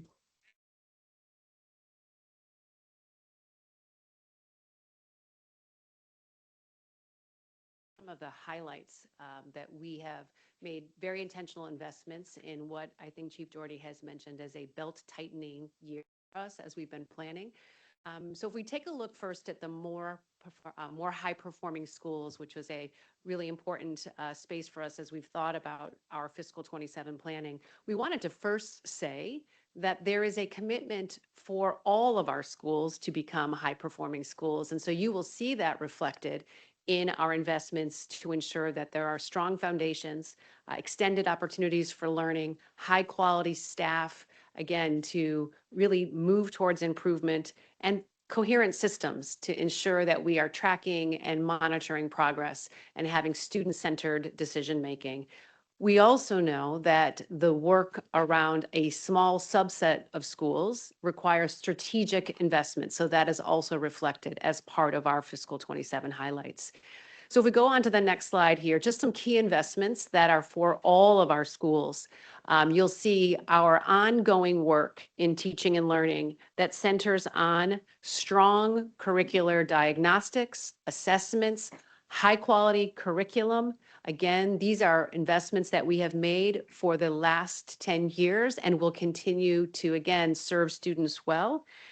You'll see some of the investments such as pre-K curriculum is one that we spent millions of dollars on just a couple of years ago, but we are seeing that that amount still does require some replenishing. And as we get changing numbers, we want to make sure that our pre-K teachers are set up for success.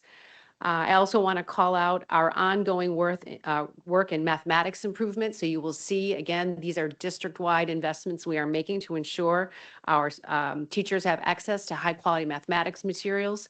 And certainly our work in computer science, robotics.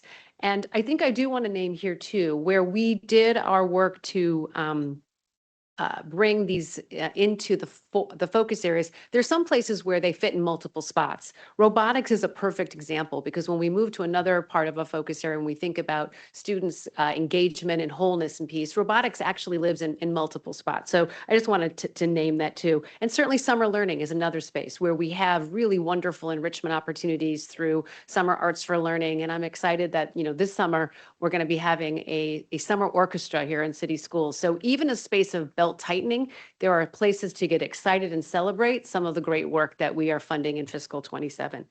As we look at our secondary success and innovation, we're again still making that very strong commitment around our OTG work, our on track to graduate, making sure our young people come into ninth grade and stay on track, and what that means also for supporting their dual enrollment work and work around SAT. So again, just wanted to lift those key investments up.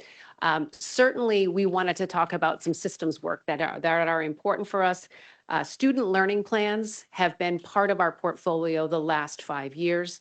As we have been seeing where state policy is bringing on board a new literacy policy, the SRIPs actually stand for Students Reading Improvement Plan. So we will be making sure that there's a system for how we track our students who are not meeting grade level expectations in the area of reading. So we want to make sure there's some seamless systems in place for that.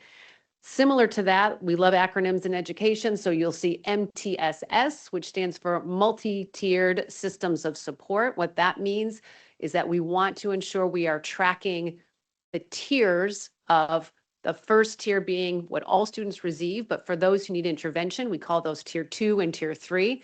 Again, we need to track all of these as part of some of the new state policies that are coming our way. And again, making sure that if students move into different schools, we can track that improvement and their supports over different places in the district. We also have an opportunity to strengthen our library circulation system and digitalize that in a way that will help us track the materials in our collections.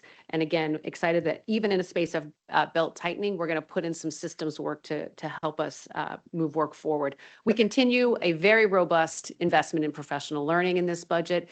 Again, really recommending those strong supports for our newest educators around induction. Certainly the work around summer professional learning, systemic time across the school year, and I want to call out the work for our school leaders and investing in their development. I think as Dr. Santelises named earlier this evening, this work is at its core around school leaders, school leadership, and we need to invest and develop in their learning as well. And then I think it has been something that I am very, very proud of here in city schools, our work to support roles for our educators in our schools. And so when we look at a $20 million investment in literacy coaches, an $11 million investment in mathematics coaches, these are things we should be very proud of and want to make sure we hold even in a space of belt tightening, as we know that these investments ensure that our educators have what they need to use those high quality materials skillfully and strategically with our students. Moving on to the next space, I want to call out, though, this idea of noting that for a small select group of schools, we know that there is a level of strategic support that we want to provide. So in the fiscal 27 budget, you will see a $7 million investment in a subset of 25, what we call focus forward schools. This has been an improvement community that we launched this year. Both under the work of our Deputy CAO, Dr. Taisha Swinton-Buck. We have been working closely with our continuous improvement and our colleagues in the schools office and our colleagues in the equity office to support these schools in making sure that they have strong instructional leadership teams, are tracking data. These are schools that have had chronically underperforming students, so we are addressing that intentionally as we look to fiscal 27 with investments for key staffing roles, making sure that if they had as Chief Doherty mentioned, some budgets look different than others, we want to prioritize that any of our FFIC schools have what they need to set themselves up for success. So you'll see that reflected in the fiscal 27 budget. As we move into the next focus area around school portfolio strategies, again, I want to lift up here some of the great work that is led by my colleague, Chief Hike Hubbard, in the community school space and our continued commitment there. Certainly that investment of 17.5 million does again show that even in a space of belt tightening, we need to continue some of our core strategies that we know are working well for our school communities. We've talked a bit already about the charter and the contract schools. I do want to lift up the expectation as well for us to be focused on an enrollment system for charters. That will be another investment we need to make. And then there's a set of investments here that are also about how we are supporting our diverse learners. So when we look at citywide classrooms, or what we call our early learning special education expansion and early learning anchor sites, these are all intentional decisions we are making to support our students with disabilities. We are seeing more of our young people coming to us earlier on with more complex needs. We want to set up spaces and places in our district that we can serve them well. And so these investments represent our best efforts to make sure that those students have programs, resources, and all the supports they need in very specific classrooms and school sites. Our ongoing work with Judy Center, something we are very proud of, and continue to show expansion and leading the state for the number of Judy Centers we have here in city schools. And our work around work-based learning, CTE, again, these are all ongoing investments that you have seen before that remain part of our fiscal 27 priorities as well. Again, back to that space of students with diverse needs, learning needs. When we think about diverse learning needs, we think of this as a number of different kinds of students. We think about our multilingual learners and the investments we are making there to ensure that they have what they need from the very minute they join us through our MESC, which is our enrollment and support center.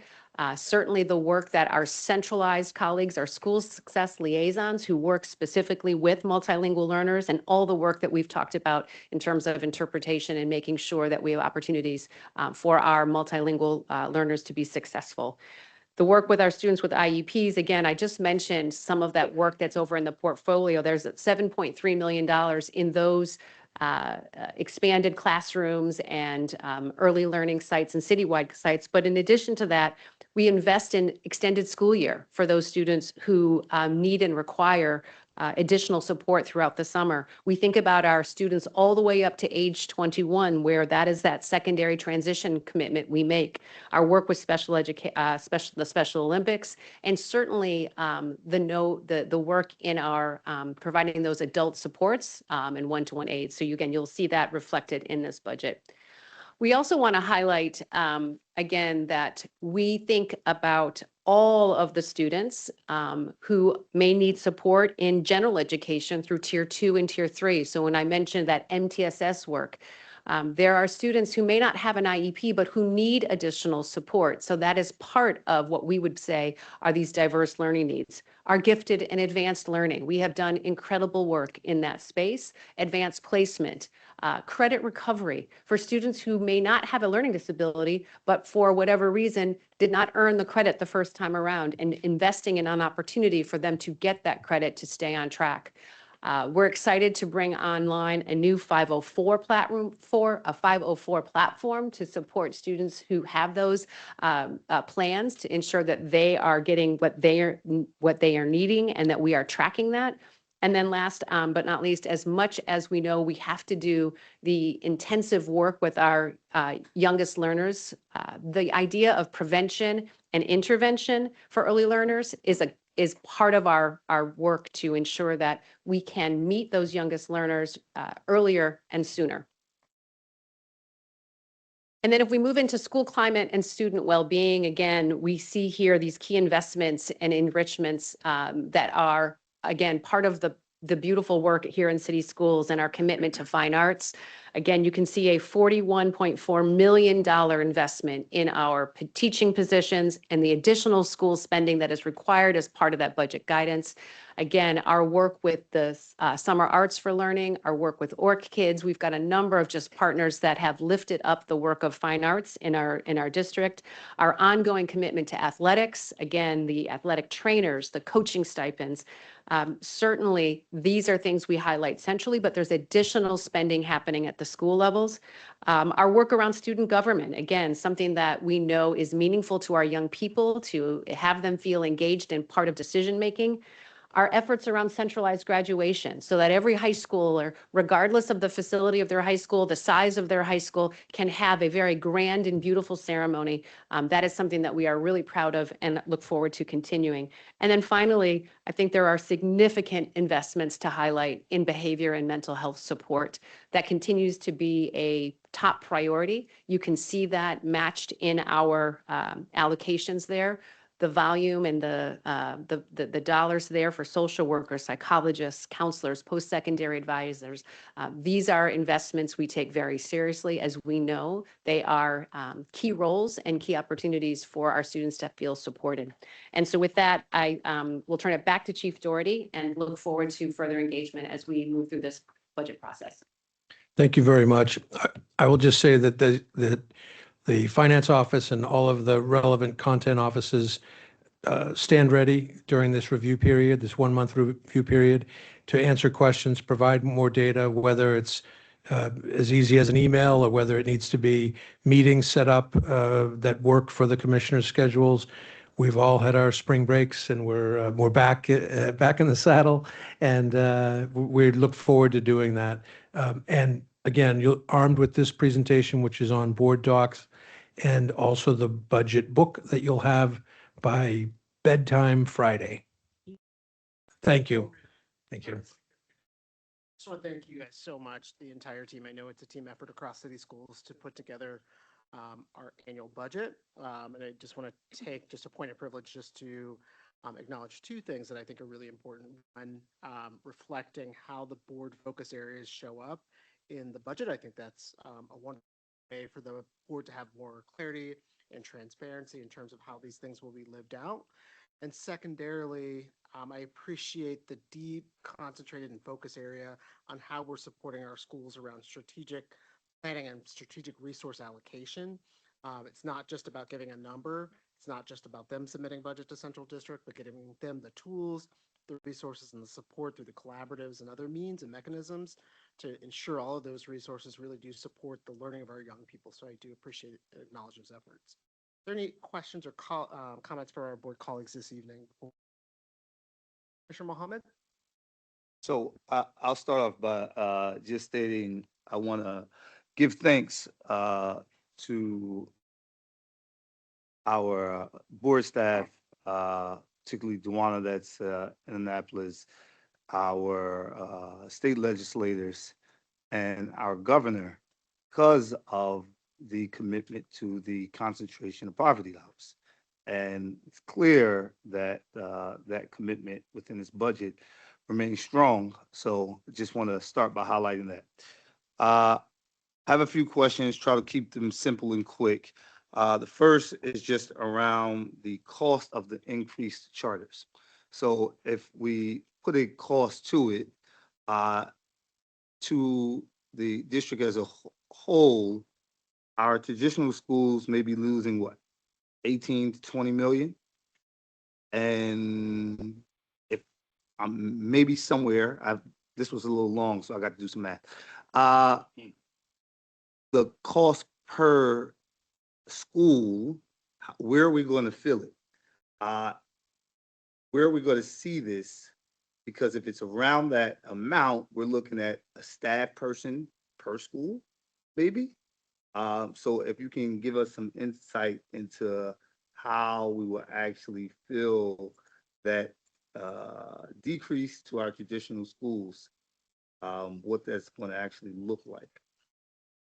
Yeah, thank you for that question, Commissioner. We'll get back to you with the exact number of the difference. I don't want to give you a number off the top of my head, but I think you're right. The difference is the equivalent of positions in traditional schools. It is that significant. Chief Perkins, did you want to add something? Oh, but we'll get you the sum total that is moved as a result of this new methodology. I just want to clarify one thing, that there is some level of difference between the way traditional schools are funded and charter schools are funded that makes sense. There should be a difference in the way they're funded. So it's not a question of whether there's a difference, it's a question of the level of difference. And there should be a difference because as a former charter school operator, operators have different, there are things they're responsible for that traditional schools are not. We should take off, we take off the cost of building expenses off our traditional schools. We hold that centrally, the cost of maintaining their buildings and their utilities. We do that centrally for them. Charter schools, we give that to them in cash. Things like curriculum or a lot of the work that Joan does, professional learning. Charter schools have a charter to do that work themselves, and so they should get that money in cash. So there should be a difference. The question is the magnitude of the difference, and the magnitude of this is the problem, and it's creating a disparity that you're rightfully asking about. I appreciate that insight, and understanding that there's going to be a change. I just wanted to have a true understanding of the impact and how we would cover, as we're talking about the budget, where we're going to either cover or where we're going to see that impact in our schools, in the classrooms. Where are we going to see it so that we can prepare for it as we're reviewing the budget? Second question, and I'll stay on big items and then move on. Thank you. Is around our multilingual learners. So there's a decrease here in both our CCR and our multilingual learners. Is this a result of enrollment decreases due to immigration enforcement? Do we have any insight on whether that had any impact on our enrollment, especially at the time of year that we count enrollment? If you can give some insight, I'll have a follow-up. Yes, so our multilingual count as you said, the official enrollment count is our September 30th enrollment count. And as of that official count for the current school year, which determines our funding for next year, we were down 1,188 ML students. It is hard to imagine that is disconnected from enforcement, particularly as we know that population had been increasing year over year in the past. It had been a major driver of our enrollment increases in the past. So to see a significant decrease seems connected. Yeah, I appreciate that insight. I think for us as a board, and I think as a whole, we should really lean into that understanding that there's a point of the year where our numbers are counted, and that is directly tied to the amount of money we're going to receive from the state in our budget. So being able to plan for that, understanding that there was some impact, I think that we should probably have some conversation around how we can ensure that we're doing the best job of telling our story to the state to make sure that all of our students are counted, particularly to ensure that we get the dollars that we actually deserve. Last question, and I promise you, is around our tier 1 and pre-K. So if our tier 1 is fully funded, as indicated in our presentation today, but slots are not filled, does the remaining funding revert back into a general fund, or can we plan to allocate those funds to tier 2 students? How can that work out for us? Yeah, so that's what we've been doing. We have been allocating the funds on behalf of all of our students because up until this year, there wasn't any tier 2 funding. So we've been funding our schools. We get funding from the state based on the tier of the student, but we've been allocating them out to our schools based on their total pre-K enrollment. So we have been ensuring that all kids are getting dollars. Okay. That's it for me. Thank you so much. I appreciate it. additional questions from board colleagues this evening?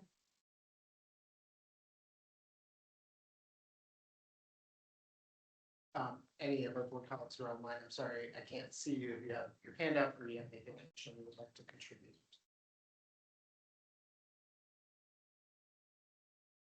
So I'm gonna round this out, Commissioner.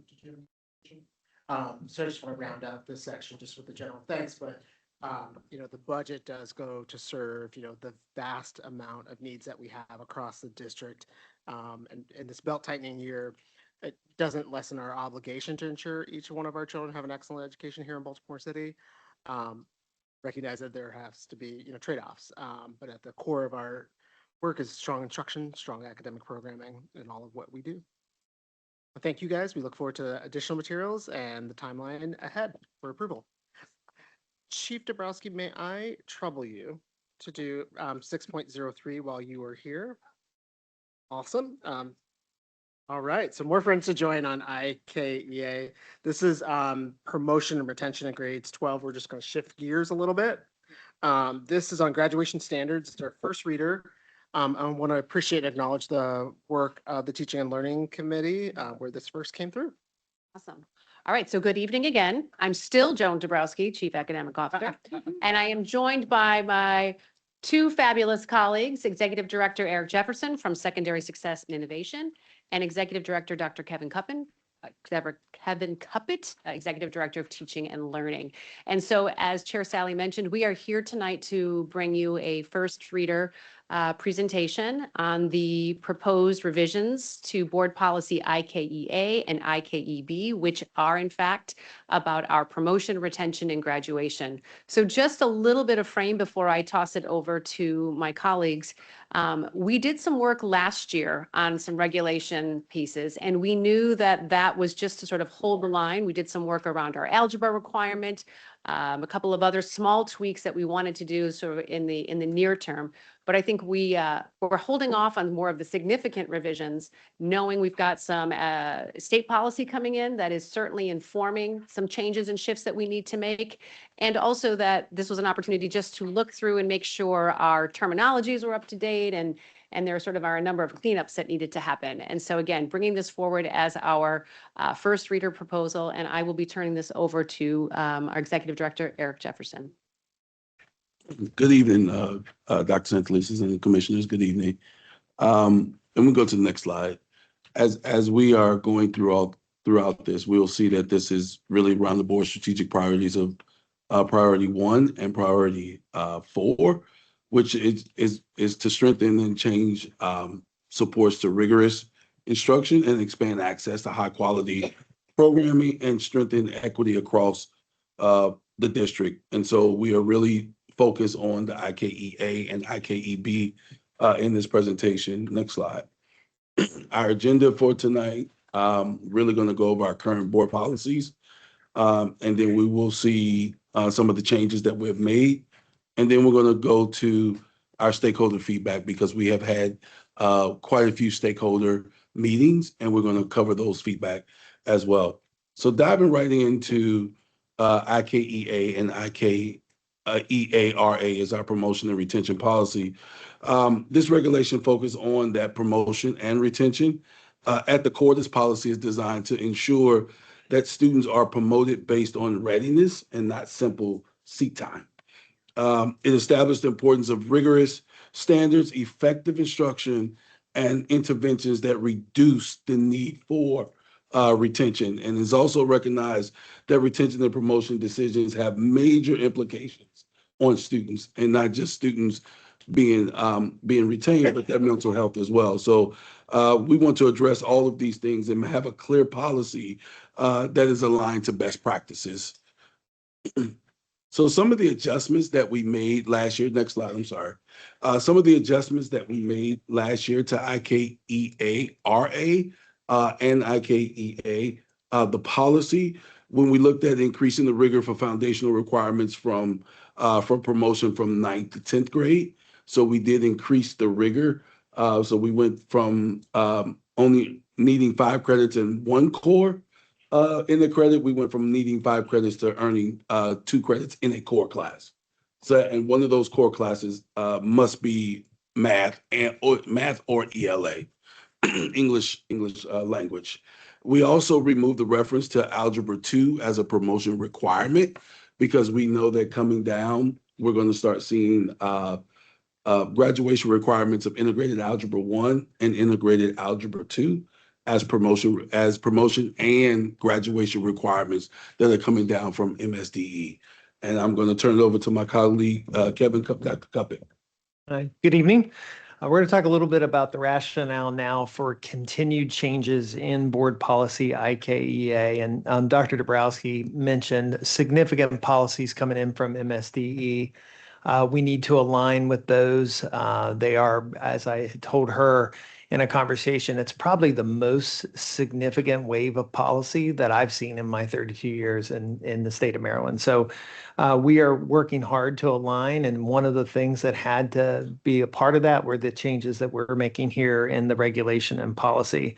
And I do want to, I've been saying this is the most significant wave of policy. I want to make sure that I'm clear that the intention behind that policy is about having high quality instruction for students. It's about growing teachers so that they can use evidence-based practices. It's about getting help for students when they need it. So it's very well intentioned, but it is significant. And so it's going to require quite a bit of work. And we just wanted to let the commissioners know that we're going to have a very, very important first input with our school leaders next week as we start sharing more of the policies with them. So there's a lot to happen. The other thing that we did, of course, anytime we bring policies, if there's any updates to terminology or current practices, to make sure that we're aligned with those. Next slide, please.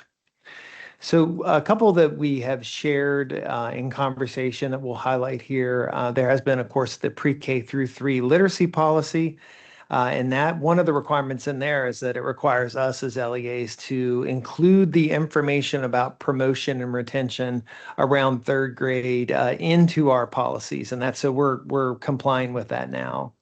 And in that process, it sets forth, in that regulation, it sets forth the process where 3rd graders may be retained due to a lack of reading proficiency. And we'll get into that a little deeper in a minute. In the mathematics policy, which is a pre-K through 12 mathematics policy, there's a requirement that we will have to have subject acceleration, math acceleration for students who are ready for that, as well as creating this shift away from the Algebra 1, Geometry, Algebra 2 sequence to the new Integrated Algebra 1 and Integrated Algebra 2 courses as promotion and graduation requirements. So those are two policies that have significant implications for us. In our next slide, we wanted to dig a little deeper and make sure that you as the board were aware of some of the very specific language related to retention in 3rd grade. So the first line of this basically says that in order for a student to move to 4th grade, they need to be proficient on the ELA assessment for the state, which is our current MCAP assessment. Now, it goes on to say, a student who maybe doesn't pass the MCAP assessment also could score well on a reassessment that's approved by the state of Maryland, but has not yet been identified, and some triangulated data, other data sources that we have from classroom performance or other data tools that we have. If those 2 things are okay, then a student would be eligible for promotion from grade 4, even though they not passed the MCAP assessment. So that's 2 important kind of, if we're at a school and we're looking at this data, we're looking at students that haven't passed, we're going to try to make sure that schools have processes to go into those next 2 things. But again, we don't have details yet on what the reassessment would be. In the next, thank you. So then in addition to those components that they laid out in the policy, there's also what are called good cause exceptions. And so these are students who have been identified in a particular way that would not necessarily be retained if they hadn't passed the assessment. So the first group are for students who with IEPs who are on an alternative education framework. So they're on an alt program. Those students would not be considered. The second group is a pretty large group for us. That's multilingual learners. And so any student who's a multilingual learner has received less than 2 years of WIDA aligned instruction would not necessarily be considered for retention. The other thing that's in here, and this has not been operationalized by MSDE, a multilingual learner who's demonstrated to be on track to meet English language proficiency. The way I read that, and of course we'll be seeking clarification, is I may have, in fact, have been exposed to more than 2 years of WEED outline instruction, but I'm really making progress in that English language development. We know that English language development is going to impact how a student would do on an assessment. So we'll need details on that as to how the state wants that to operationalize in school districts.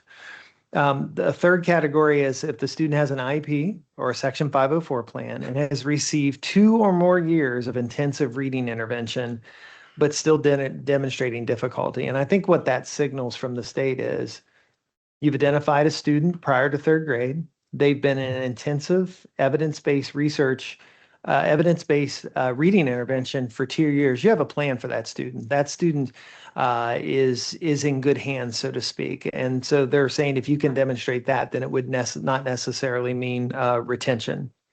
And then in addition, if a child had been retained in kindergarten, 1st or 2nd grade or 3rd grade previously, they would not be able to be retained a second time under this policy. So it's a one retention policy. Next slide. So part of the requirements in the policy, which makes perfect sense, is if a student is designated for retention, schools will invite the parents or guardians in to discuss the retention recommendation. Parents do have the final decision. So if a school is designating that a student is recommended for retention and the parent wants the student to advance, they kind of get the ultimate say there, which I think makes a lot of sense. And then also indicating that if the student is identified for retention, they automatically have to have that SRIP plan, as well as entrance into intensive interventions. So those are pretty significant. There's some questions that need to be answered. Now that policy for the retention component is not going into effect for a 3rd grader until the 27-28 school year. So those are our current 1st graders. So we have a little bit of time, not a lot, but a little bit of time to get structures and processes in place and get clarification from the state.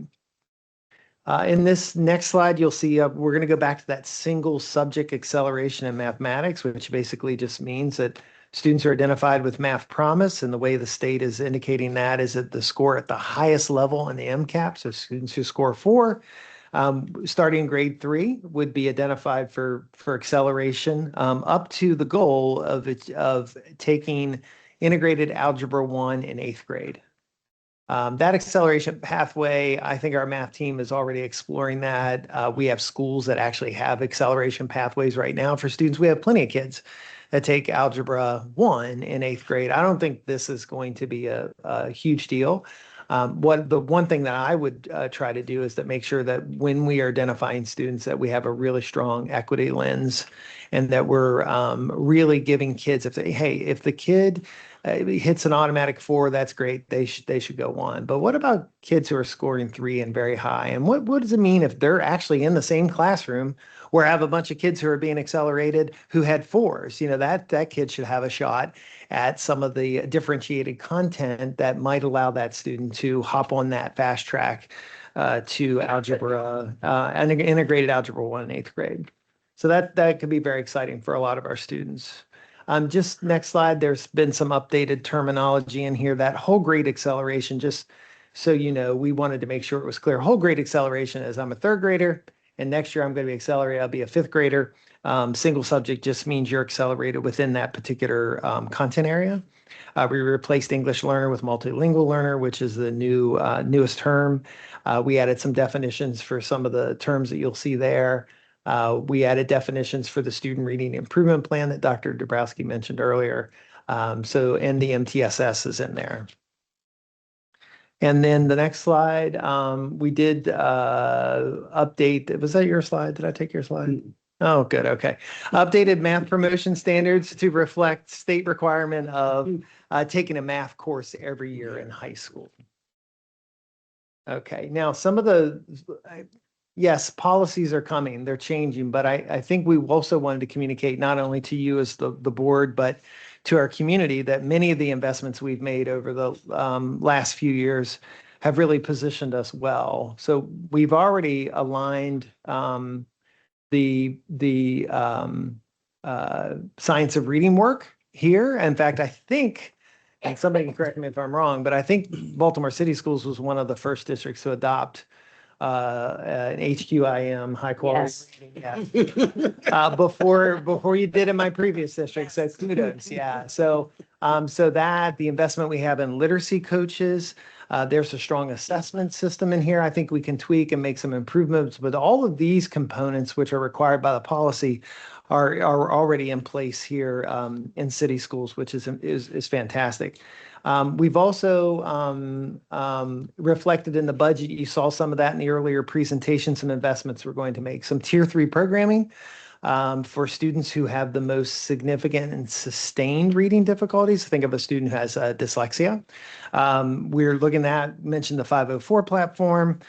We have some funds in the budget to expand iReady for students who we need to look at the elementary level for things beyond our DIVLS assessment. We're working on updated guidance to the school around these processes. And you heard earlier about wanting to have this data transparency for schools, not only for schools, but for Central, like knowing which kids are in which interventions and how are they doing. And then the last, next slide, student learning plans. You've heard about those. We're going to incorporate that student reading improvement plan into something that schools are already doing so that would live in that one location. Those SRIPs, I think, have to be updated in connection with the families once a year. And now I'll turn it over to you. All right. Thank you, Dr. Cuppet. So moving forward to next slide, please, Caitlin. Moving forward to IKEB and IKEB-RA, which is our graduation standards and our graduation policy. This policy and regulation articulates schools' responsibility to ensure course placement. It also ensures that students are graduating with the correct course sequence and is prepared for college and career readiness. What we do in this policy, we define the requirements for graduation. We define what credits are, the assessments needed, and our service learning hours so students can meet the COMAR criteria for all graduation requirements based on MSDE. Some of the adjustments that we made to IKEB-RA, the regulation last year, we removed the reference of Algebra 2 as a promotional requirement for graduation, knowing that in 27, 28, integrated Algebra 1, integrated Algebra 2 was coming to replace those graduation requirements. We also replaced the science requirement of biology. We had a strict requirement saying students must take biology, chemistry, and physics. But now we changed it to a broader framework aligned with COMAR and the state regulation, where it's life science, physical science, and earth space science. And so we have a broader framework which gives students options now to meet their science requirement, their 3-year science requirement, instead of being very stringent on biology, chemistry, physics. And so students have opportunity to take other science courses that qualify for their graduation requirement. Why do we revise board policy IK? The why is always intended to follow last year's limit regulation changes. Our revisions are focused on 3 main areas: updating terminology, reflecting current city schools practices, and aligning the policy with some of the MSDE changes. In short, we want our graduation policy to be clear, current, and flexible to support students as the state expectations are evolving. And so some of the proposed updated terminology, we removed outdated terms like bridge plans, Carnegie units, and combined score. We had combined score when we had HSAs. Combined score, student could still graduate with a combined score in HSAs. We don't have HSAs anymore. And so we removed those terminologies out of the policy. We also added definitions of college and career readiness and more family-friendly language. consistent with the state guidance. We updated definitions of end of course exams to what the state is, the MCAP exams, and we also added definitions to student learning, service learning hours as well. Next slide. Some of the proposed revisions that reflect our current practices. We clarified when credit may be given for MSDE approved online course. So that's original credit online, and when waivers for fourth year of high school may be granted. We have a process now. We just updated the language and the terminology. We also added language regarding when it's appropriate for a student to earn credit by examination. So a student may be transferring in to city schools, but we don't have a transcript or a report card from their previous school. We are able to now have those definitions to offer credit by examination. And then we also updated the process for graduation appeals, including clarifying how the Office of SSI is involved in those graduation appeals as well. Updated language about course sequence to reflect the coming shift in integrated, and you've heard this several times, integrated algebra 1 and integrated algebra 2 in school year 27-28. And some of our current initiatives that connect the board policy, IKEB, the math sequencing, so preparing to implement the shift in the SY 27-28 school year from the traditional algebra 1, geometry algebra 2 to now integrated algebra 1, integrated algebra 2. And then our current initiatives when our on track to graduation. Currently, we focus on 9th grade, but we're planning now for the next school year to expand to include 10th grade with our on track to graduation coordinators at our schools, given the state's focus that the initial determination of being CCR ready is at the end of 10th grade. So we are expanding the OTG work, not just 9th grade now, but to 10th grade as well. And I'm going to turn it back over to Dr. Cuppet for summary of stakeholder engagement. Yeah, so we've been doing this was a tier 3, just like IGE was. So we send information to the various groups that you see here. We've already done 2 presentations to both BTU and the Charter and Operator-led Advisory Board. And we've gotten written feedback from the PTA Council of Baltimore City. I think we have 2 more. Yeah, 2 more that we're going to do that we'll have that feedback for you before second reader. So if you go to the next slide, this is the way we share the feedback with you. You can see that there's definitely some concern around the reading proficiency requirement and the impact that might have on our multilingual learners. And you can see that we're providing a response there, that there are these caveats in there for our multilingual learner students, not all of them, but for a significant group. Again, somebody asking, how does the SRIP fit with the SLP? And we have a strong answer for that. And to go to the next slide, questions about funding. Is the assessment for proficiency administered whole group or one at a time? It's going to be in a group, of course. And so as you move through, we've gathered a lot of feedback. We've been able to answer a lot of those questions. The Charter Operator-led Schools Advisory Board on their second one there said that the policy language should be edited to ensure that retention is not required. And I think that's because people are very passionate about what retention could mean for a student, what are the negative implications. But we indicated that that is certainly a policy requirement at this time. And I think that was, did I miss one? We got them. Okay. Second reader. Yep. And second reader will be returning on 5/5 with additional feedback from the other engagements that are going to happen. So, all right, that's us. Any questions? Thank you so much. From more colleagues. Yes, sir.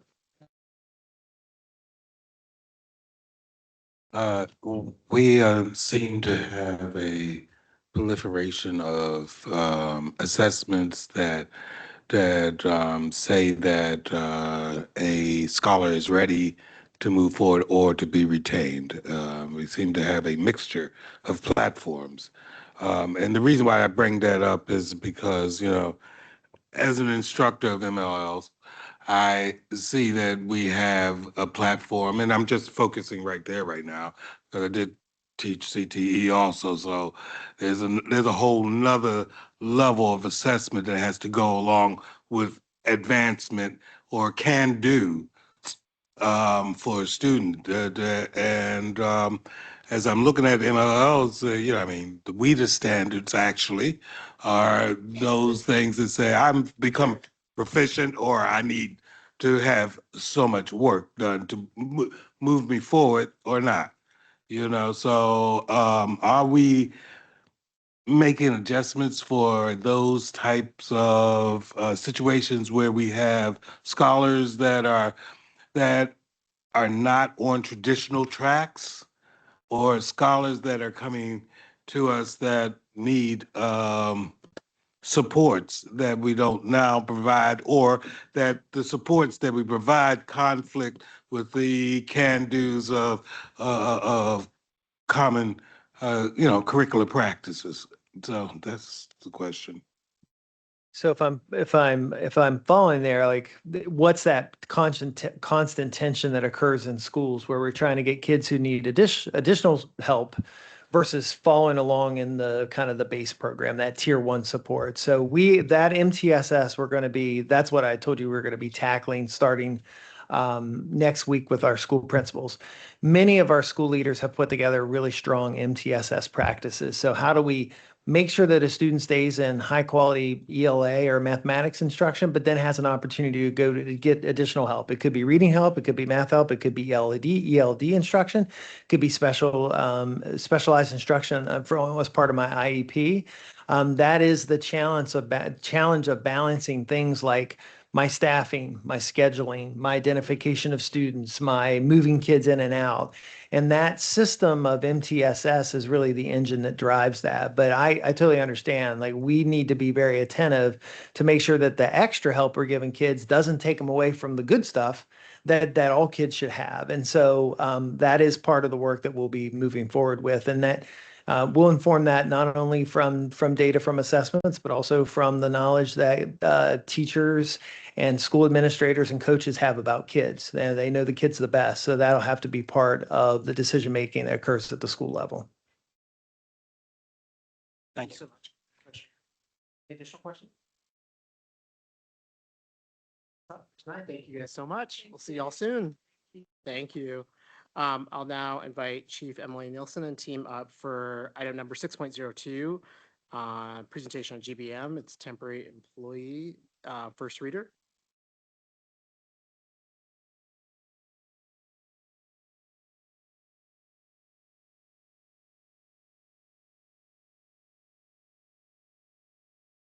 No pressure. This is our last presentation of the evening. So we thank everybody for sticking with us this evening.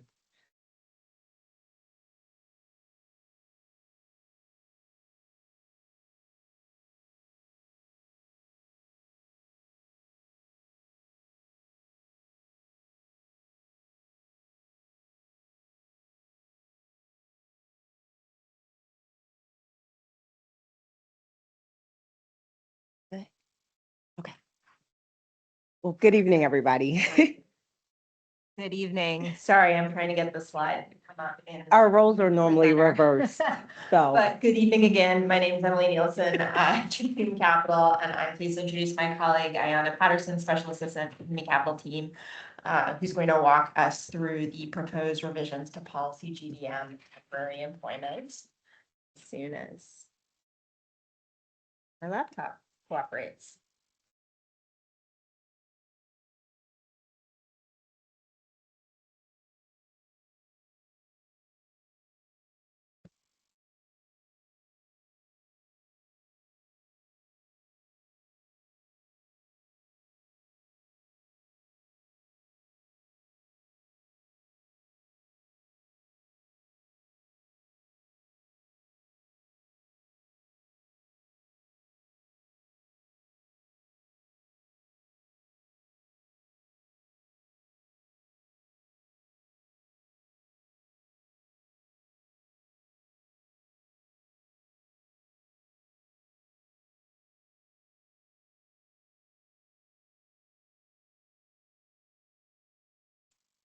All right, looks like we're ready to go.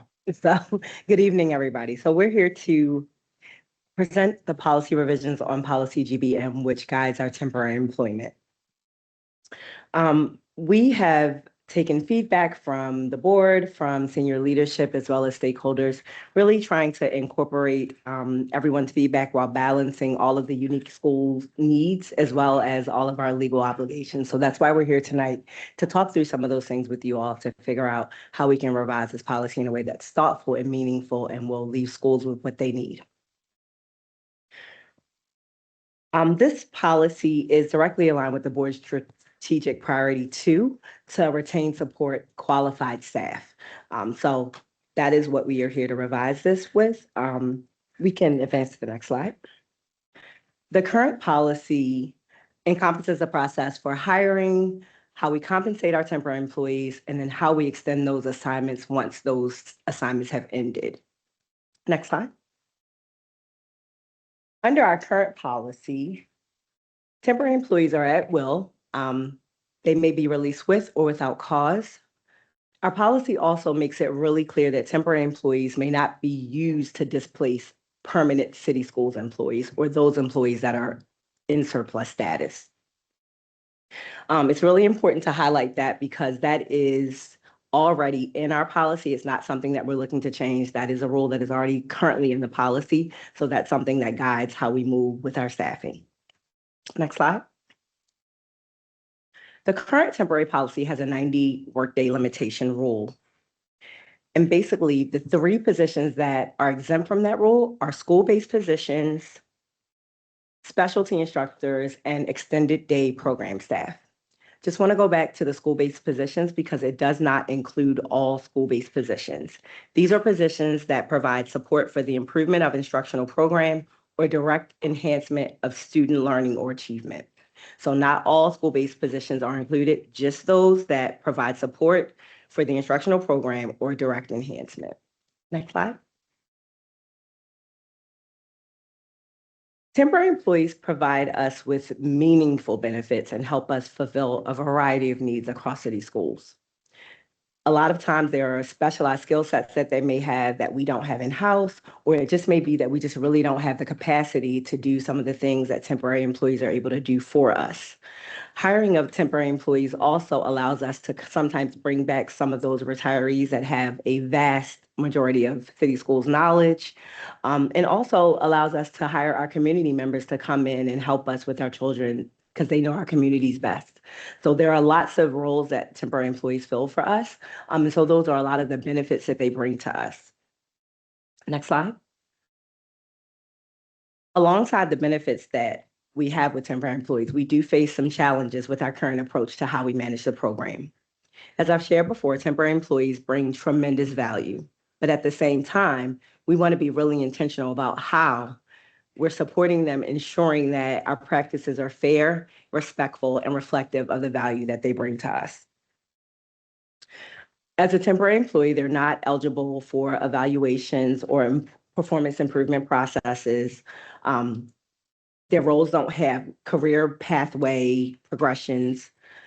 They're only eligible for those state mandated benefits. So that means they don't get to participate in other programs like our tuition reimbursement or tuition assistance, things like that, that employees find real value in to help them grow their careers.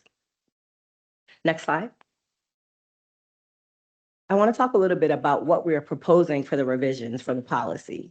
The changes that we're talking about today really are about recognizing the contributions that our temporary employees provide and how we want to make those roles a little bit more clear and more consistent. To aid in the revisions, we've added some definitions for key terms that are located in the policy. So the terms that we are looking to include are employee, negotiated agreement, and position to align with our other board policies. Secondly, we've clarified that temporary employees are eligible for sick and safe leave and other benefits that are required by law under the Affordable Care Act. Third, and most significantly, we are proposing to expand that list that I talked about a little bit earlier with the 90-day work rule. From that category of 3, we're going to expand that to 6. And the additional 3 categories that we're looking to add are rehired retirees to come under that limitation, employees that work 10 hours or less, and then those employees that are working on specialized projects. The additional revisions that we're looking to make are, we want to replace the term regular city schools employment with permanent position. We feel that that's a more clear and concise way to refer to our employees so that we all have a shared understanding. We also want to clarify that this policy does not govern substitute teachers. Policy GBN is where information for that can be found. So we want to make that really clear because a lot of times when we're looking, it's like, I don't see anything about subs, but there's a separate place for that. So we wanted to call that out here. Next slide.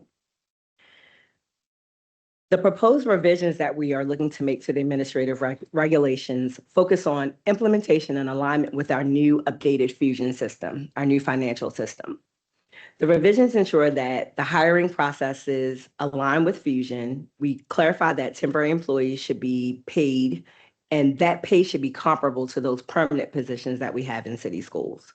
We're going to provide supervisors with guidance on how to ensure that the salaries are in alignment with role assignments and job duties. The regulation also introduces language stating that temp employees who work full-time within a 6-month period should be moved into permanent positions, absent exceptional circumstances and consistent with our negotiated bargaining agreements. It also clarifies that when a temporary employee ends up working full-time hours, which is more than 90 days in a 6-month period, that the expectation is that they would move again into that permanent role unless there are extenuating circumstances. Next slide. So we've done some stakeholder engagement. This is a policy tier 2 engagement. So that means that we have posted it on the district's website for public feedback, which we haven't received any yet. We are also offering presentations to stakeholder groups that are listed here. We are presenting to the Equity Advisory Committee on April 15th. We are also in talks with BTU for their date to be scheduled as well. Next slide. And the timeline for this policy revision is we presented, of course, on January 27th. Today we're here with first reader, and then we're going to host some additional opportunities for engagement and then come back for second reader for folks to tell us what they think. Great, thank you so much. Board colleagues, questions or comments on today's revised policy? Commissioner Simmons. Thank you. Thank you all for still holding out. I know, very much. But I just wanted to know, how did you all organize your stakeholder?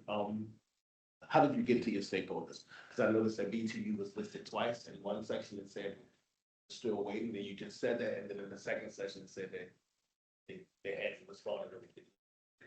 So I think there's been some with scheduling with them. They were provided with the draft of everything, and then we've been going through with scheduling with them through another office, through our stakeholder engagement. So we've been trying to schedule. We've given them dates. Sometimes they didn't work, then we had to come back. So things like that. So we have, I'm almost sure that we got a response today to reschedule with them.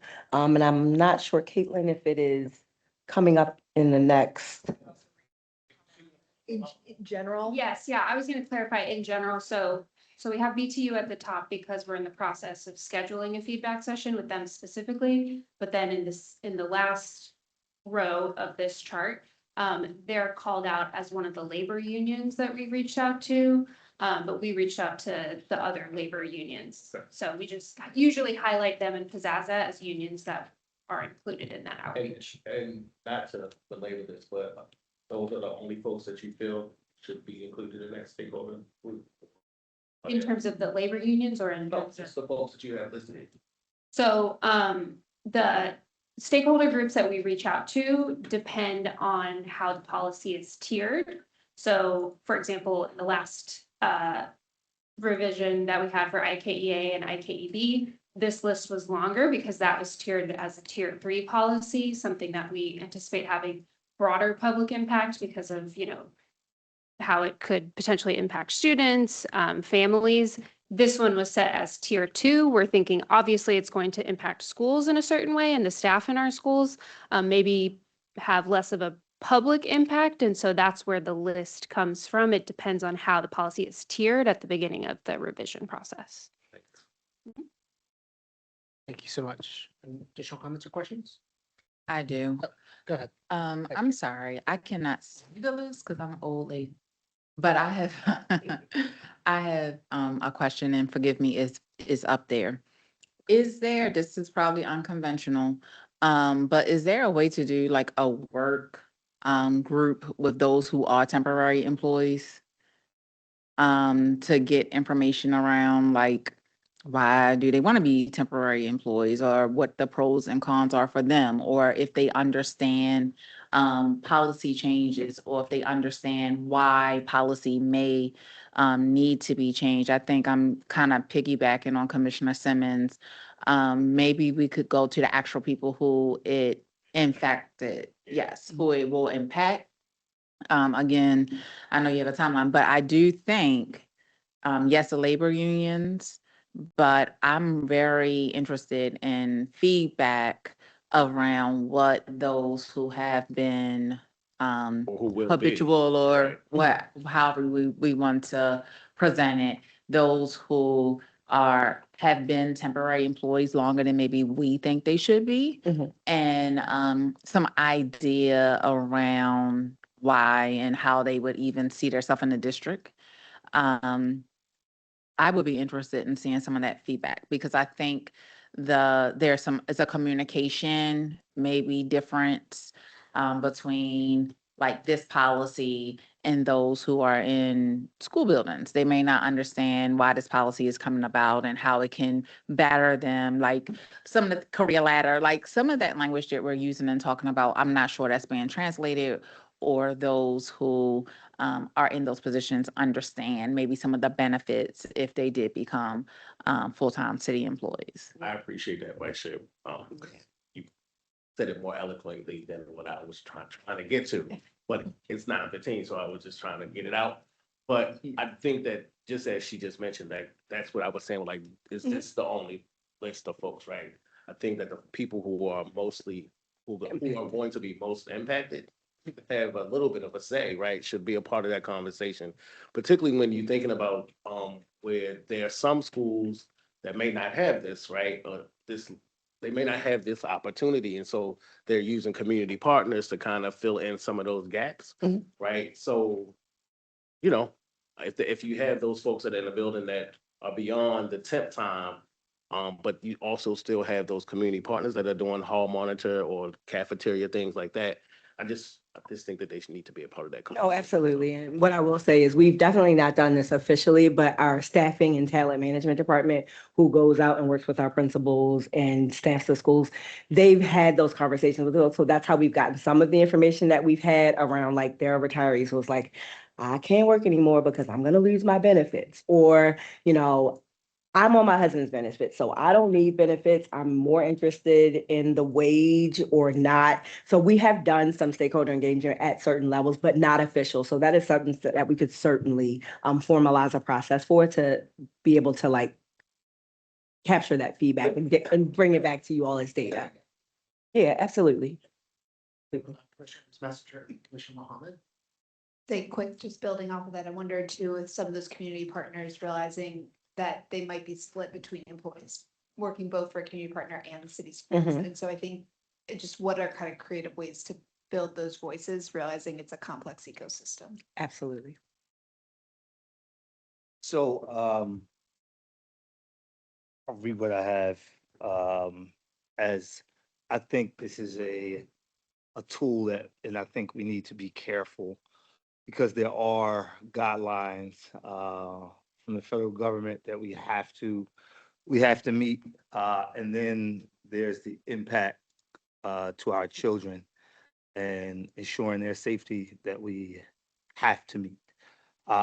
With that, what I'm hearing today is helpful, but I think that there's still a meaningful gap in the framework that's being presented to us and what we're hearing directly from principals. And we've spent time in schools talking to principals about this issue. What we're hearing from school leaders is that these temps are often not filling optional roles, they're actually filling operational gaps. in ways that our current staffing model does not accommodate. And some of those very schools, we found out about them because they were brought in front of us as examples of improvement when it comes to attendance and when it comes to climate. And after those visits after that, what was clear is that that flexibility around temporary employees is what caused the shift. And we heard this in our high schools, and we heard this in our elementary schools, and we were hearing the same thing over and over.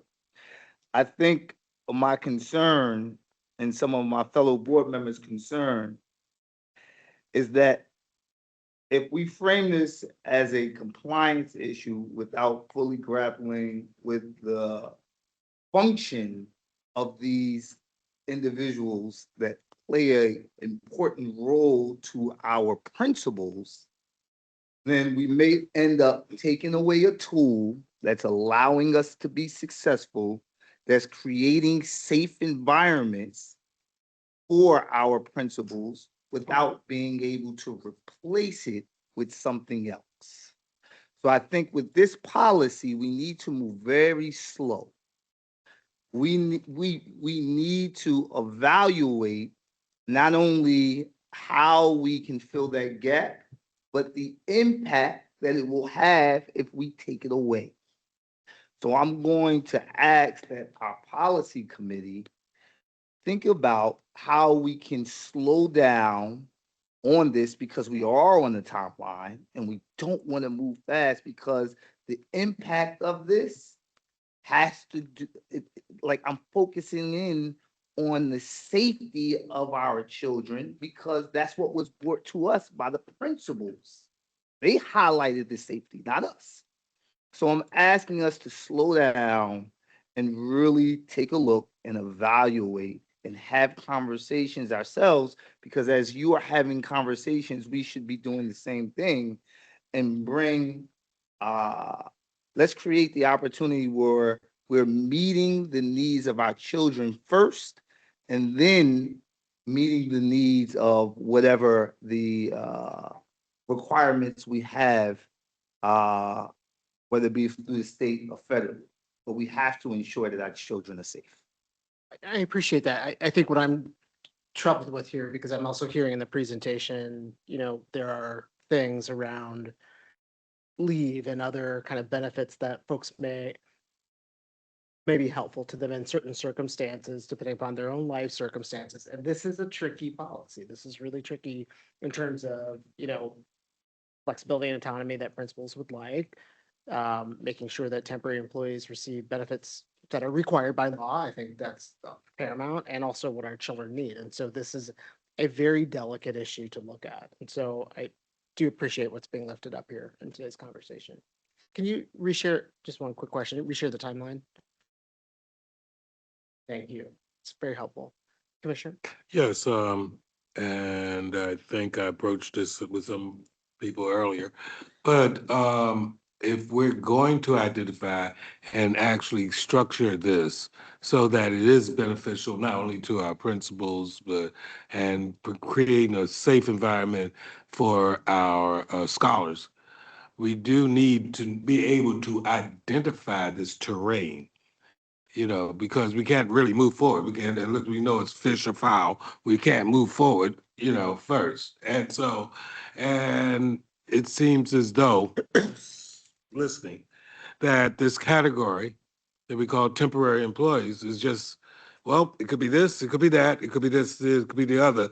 And we have not a real statistical identification of where these, what gaps are being filled and who's filling them, what our sources are. So unless we ground this, we really don't have an opportunity to move forward, because we'd be creating on hypotheticals instead of real base knowledge. Yeah, I think you're highlighting another important point, like is workforce analysis. I mean, a workforce analysis would take longer than this timeline here to understand what those gaps are. I appreciate lifting that up, but that helps to have really sound evidence and data to proceed. Commissioner Esposito. Oh, yeah, I just wanted to mention that, especially because this came through our committee, that the way that I see it, it's kind of like a both and. It is kind of, it is addressing some of the issues that you've raised, but I think some of the changes that are being made are just giving clarity to school leaders.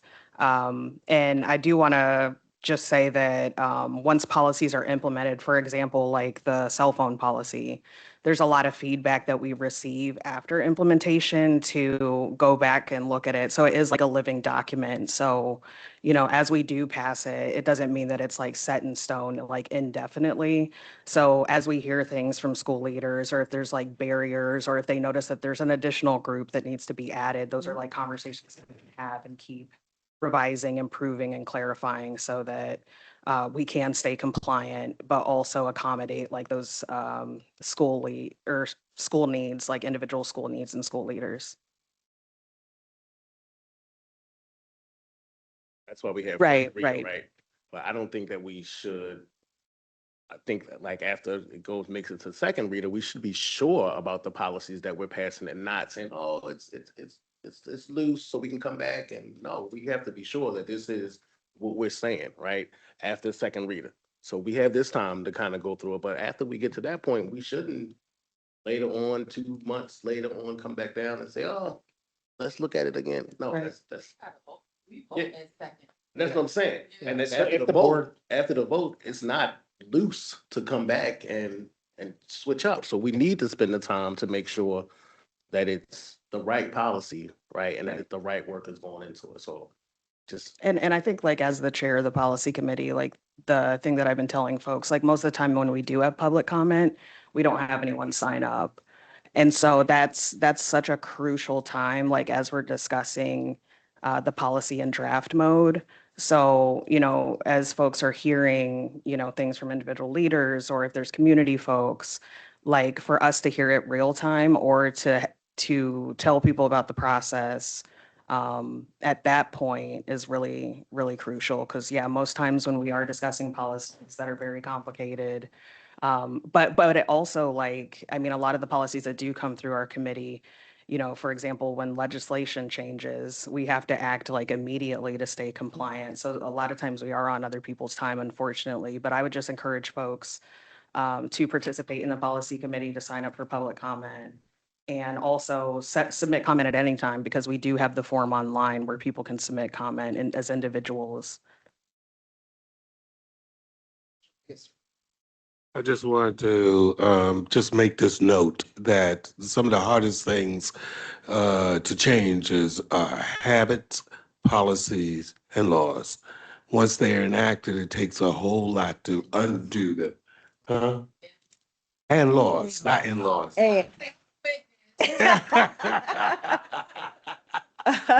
Okay, cuz. What I will say is that we try to be very thoughtful, intentional around the needs of our schools and the unique challenges that are presented there. And so when we offer the revisions to the policies, one of the things that we do is, like Commissioner said, is we try to really focus on things that were ambiguous and just try to provide clarity around things. So the pieces that would really impact schools in a way that would make us, not that we should not pause at any point in this, but more about the pieces where they would not be able to renew or bring their comebacks. We completely stayed away from those things so that we could make sure that we tried to focus on those things that would make sure that we were in compliance with the law and things like that. So the pieces that gave them autonomy around who, what, when, we tried to make sure that we left those things as is, because we knew that there were a lot of things that we needed to address and look at. So just want to offer that for your consideration as we talk through this. So the Office of Human Capital has, go ahead. I was just gonna say, I guess I'm wondering, Esposito, and correct me if I'm wrong, is not that second reader isn't, like, there isn't finality in that, but that at some point, policy always is an ongoing thing. And because we are looking at it this year, doesn't mean that we aren't going to also maybe need to look at it next year. Is that, and I think some of that is what I'm looking at is, and a lot of the flags that I've been thinking about is like, what are the progress monitoring and also what is the compliance reporting that we need to be looking at as the board. So realizing this change will require a lot of other things. So looking at like, what is the data that's coming out the other end? Yeah. And has it had the actual impact that we were intending? And if that is not a perfect, because policy is rarely perfect in Absolutely. practice, is that, does that require some correction as we move through time? Is that? And that's the board's Yeah, that's- job, is to make sure that like the policies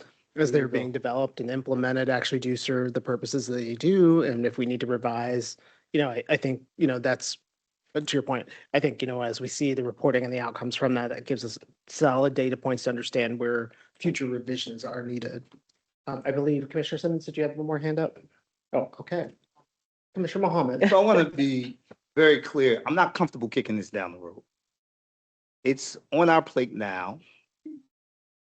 We have the opportunity to request an assessment and see what the impact is going to be. So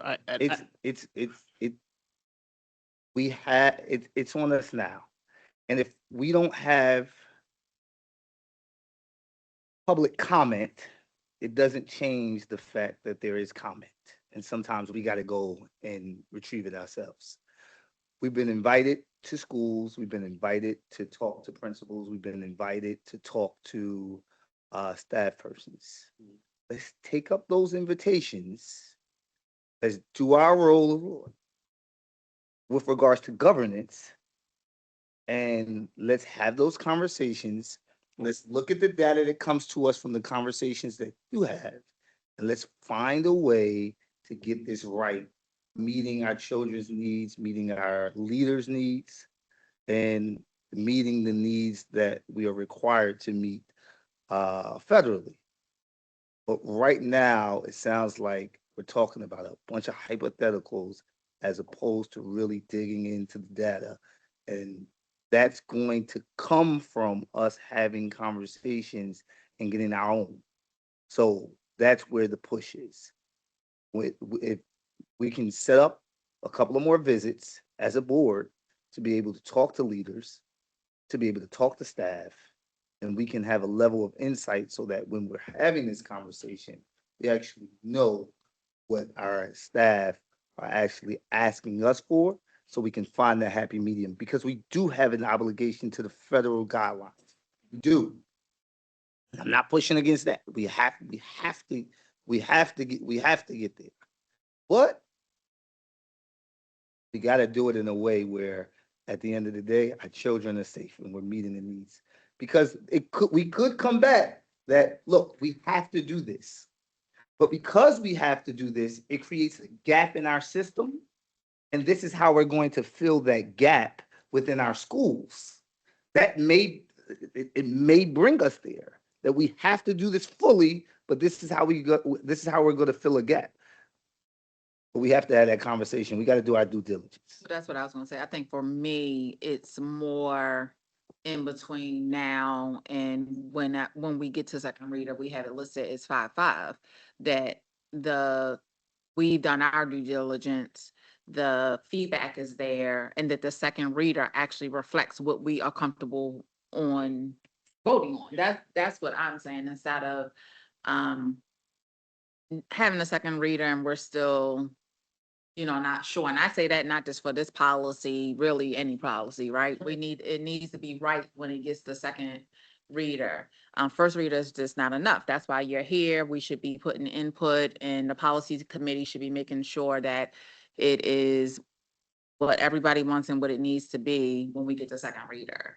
So I do challenge the policy committee to, let's make sure that we're supporting staff. Let's make sure all the feedback, we're sharing feedback, we can work with comms, whatever. But I do think for this one, we want to, and all of them, I'm just going to put it out there that I think that by the time we get a second reader, it should probably be what we want. Yeah, and I don't think it's really clear what staff need. So this is where I'm gonna have the policy committee work with the Office of Human Capital to be really clear on what information we actually need to gather so that, we feel that confidence indicator. Yeah, and I would just encourage other commissioners, like if there are meetings, if there are conversations to share that, because I know that I have not received an invitation to any meetings or anything. So, and I do think it's important for the policy committee to engage with that. So yeah, that's all I would say. Right. So I think we have our follow-ups there. I want to thank staff. Thank you so much for the presentation. Thank you for your time. Appreciate it. Very nicely done this evening. Thank you. All right, we have one more item of business to take care of, which is a vote on our consent agenda. Is there a motion to approve the consent agenda? So move Parker? Thank you. Is there a second? Thank you, Commissioner Simmons. All in favor, Vice Chair Parker? Yes.